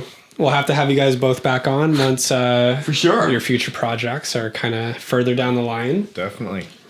Thank you for having me. Absolutely. Yeah, I'm very grateful that you have us on here. I had a lot of fun having you guys both on. So let's really, in the last thoughts, let's give all the details on Lethargia and the premiere and what people can expect. Well, One Night in Lethargia is an anthology film with segments directed by me, Tad Brock, Stephen Beeson, Derek Hill, and Devin King and Daryl Ailes, respectively. It will be coming out October 25th at 8:30 p.m. at the Highland Theatre, which is London, Ontario's most prominent independent art house theatre. It has screened a lot of great local films there, such as Door in the Darkness, Taz, Leatherbound. Yeah, that's the great thing about the Highland is they're always so super supportive of like the local filmmaking scene and more so than other places, which we won't talk about. But they're always so gung ho when it comes to local talent and giving them that ability to, because there's nothing cooler than like making something and then seeing it play on the big screen with lots of people sitting down, exactly, eating popcorn, drinking pop, and just watching something that you've made play on the big screen, even if it isn't good. Like everyone should be like grateful that they have their movie played on the screen, right? I feel like it's going to be a surreal experience for you guys. Yeah, I know you've been through it a bit, but like especially this is like your first kind of time. Yeah, I saw the trailer for it in the theaters, like some of the clips of my short film playing in the theaters on the big screen. I'm like, holy fuck. Man, that's when it gets real, right? Yeah. It's like, holy crap, it feels real now. It must be so fun when it's like total strangers you see watching it. Yeah, I love when I'm in a screening and there's like a large crowd of people and I'm like, I don't know half these people. Yeah. Did they just like walk in? Like, yeah. Because that's, it's exciting when you have your friends and family show up and stuff. But like when the strangers show up, that's always. That's the real test. Yeah. Because like friends and family, they're just going to give like a biased opinion on your work regardless. They're going to love your shit even if your shit stinks bad. But like strangers, they're honest. Like they'll tell you straight up if it's crap. If it's crap, like if it's great, it's great. Like strangers are really great to show movies to because they're more honest than family and friends. God, that just gave me a horrible flashback to one of the first films I ever put in a festival. It was during high school. Okay. And it was meant to be dramatic and like depressing. In the festival, one guy, like in a very like serious moment, just started laughing. It's like, damn, Aaron, you're very right about that point. Yeah. Hopefully that never happens again. Oh my god. I've had that happen too. There's been like, I remember my first short in film school. There was like this moment that I wanted to play as like a badass moment where it was just like, you know, where this like pulpy film noir detective, there's like this lady that's like gonna stab him in the back after they've had sex or whatever, and he like stops her and then and she's like, "You wouldn't hit a lady?" He's like, "You ain't no lady," and then punches her in the head. And I thought it was like, you know what? That's a badass like toxic male thing that like you know would totally happen in an old school film noir.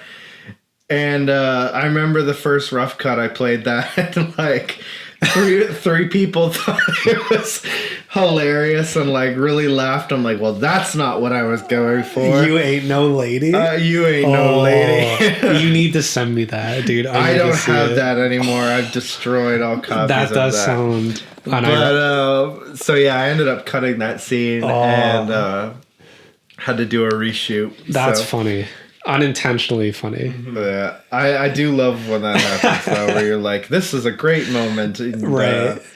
The audience doesn't react the way you think it would. That's the one thing like I'm very curious about with One Night in Lethargia is like, you know, like I did a comedy film. I hope like the jokes hit. That's another thing to be tense about. Yeah, it does. Comedy is hard from what I've heard. Yeah, right? If I get at least one person in the audience going like, haha, then I'll be like, okay, cool. I think they'll like it because the rest of the stuff is pretty serious. Yeah. You know, so. Yeah. Can you guys, off the top of your head, give me in what order the films play in? So it'll His be... is first. Yeah, Mine is second. Lucky 8, okay. Dead Frog, I think Painkiller. No, okay. Lucky 8, Dead Frog, Froze, Painkillers, and Dark and Stormy. And in between that is a wraparounds. Okay. So it almost gets darker and darker. Pretty much, yeah. All right. Well, fits that whole vortex motif on the poster, maybe. They just got to fix the end so we can read it. Yeah.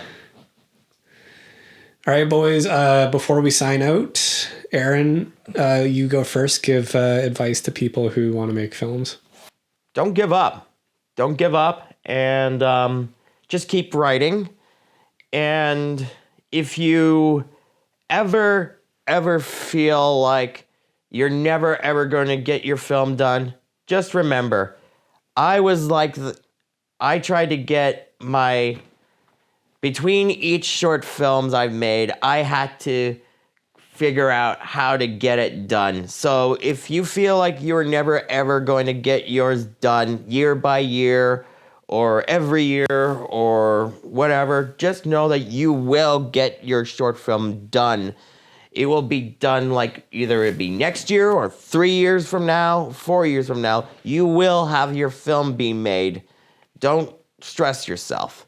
That is my most important advice to give to anybody. Don't stress yourself and don't take everything too seriously. Amazing. Tad, go ahead. Advice for future filmmakers. Be prepared to have a lot on your table.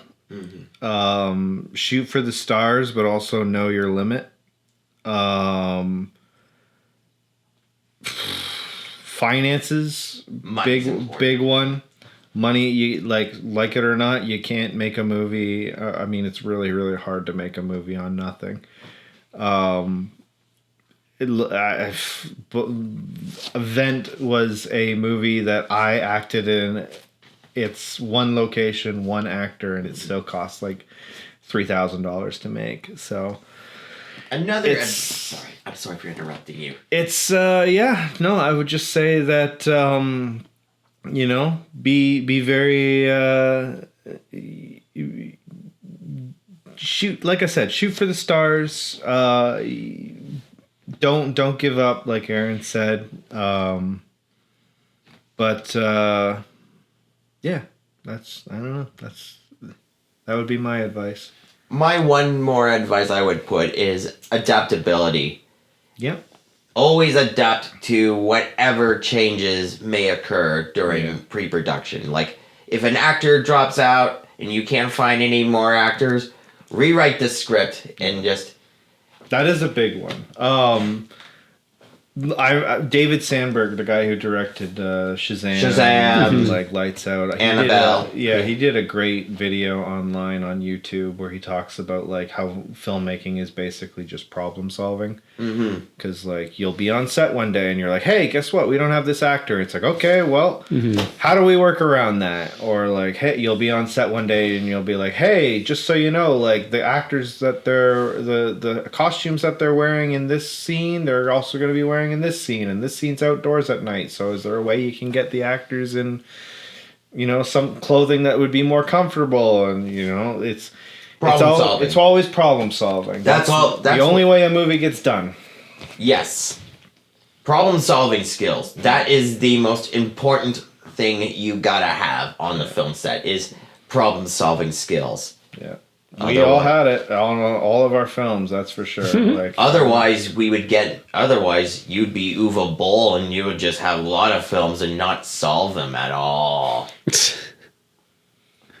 Amazing. Even he's an old figure now. Yeah, right. He's fading away. Is he still making movies? I have no idea. Does he still want to fight the critics? He's got a new one coming out with Armie Hammer called Citizen Vigilante. It was originally called The Dark Knight, but Warner Brothers and him had this like whole shebangle thing going on. Is Armie Hammer the guy that was like accused of cannibalism? Yes. Of course he's working. Welcome back to Hollywood. Welcome back to Welcome back to Hollywood. You're gonna work with Uwe Boll. Army. I'm sure he thinks his career is on the upwards. This is where it starts. Yeah. Like, at least it's something. This is what happens to canceled actors. They work with Uwe Boll. Right. It's a good discount. Maybe if he gets Gina Carano on that. Yeah. Or Kevin Spacey. Or Kevin Spacey. Yeah, exactly. I'm sure what they need a movie with all of those guys together. Right. Like, any of them you can find. The Offenders. Yes. Offenders. I love that. Yes. That's genius. All right. Aaron and Tad, thank you so much. You're for being on welcome. the Yeah, show. man. Thank you. Thank you for watching Gaia Wave. Catch One Night in Lethargia, October 25th at 8:30 At the Highland Theatre. in London, Ontario. Come watch it. You won't regret it. Nope. You might regret it a little. Maybe, no, I hope not. All right. See you guys. See ya.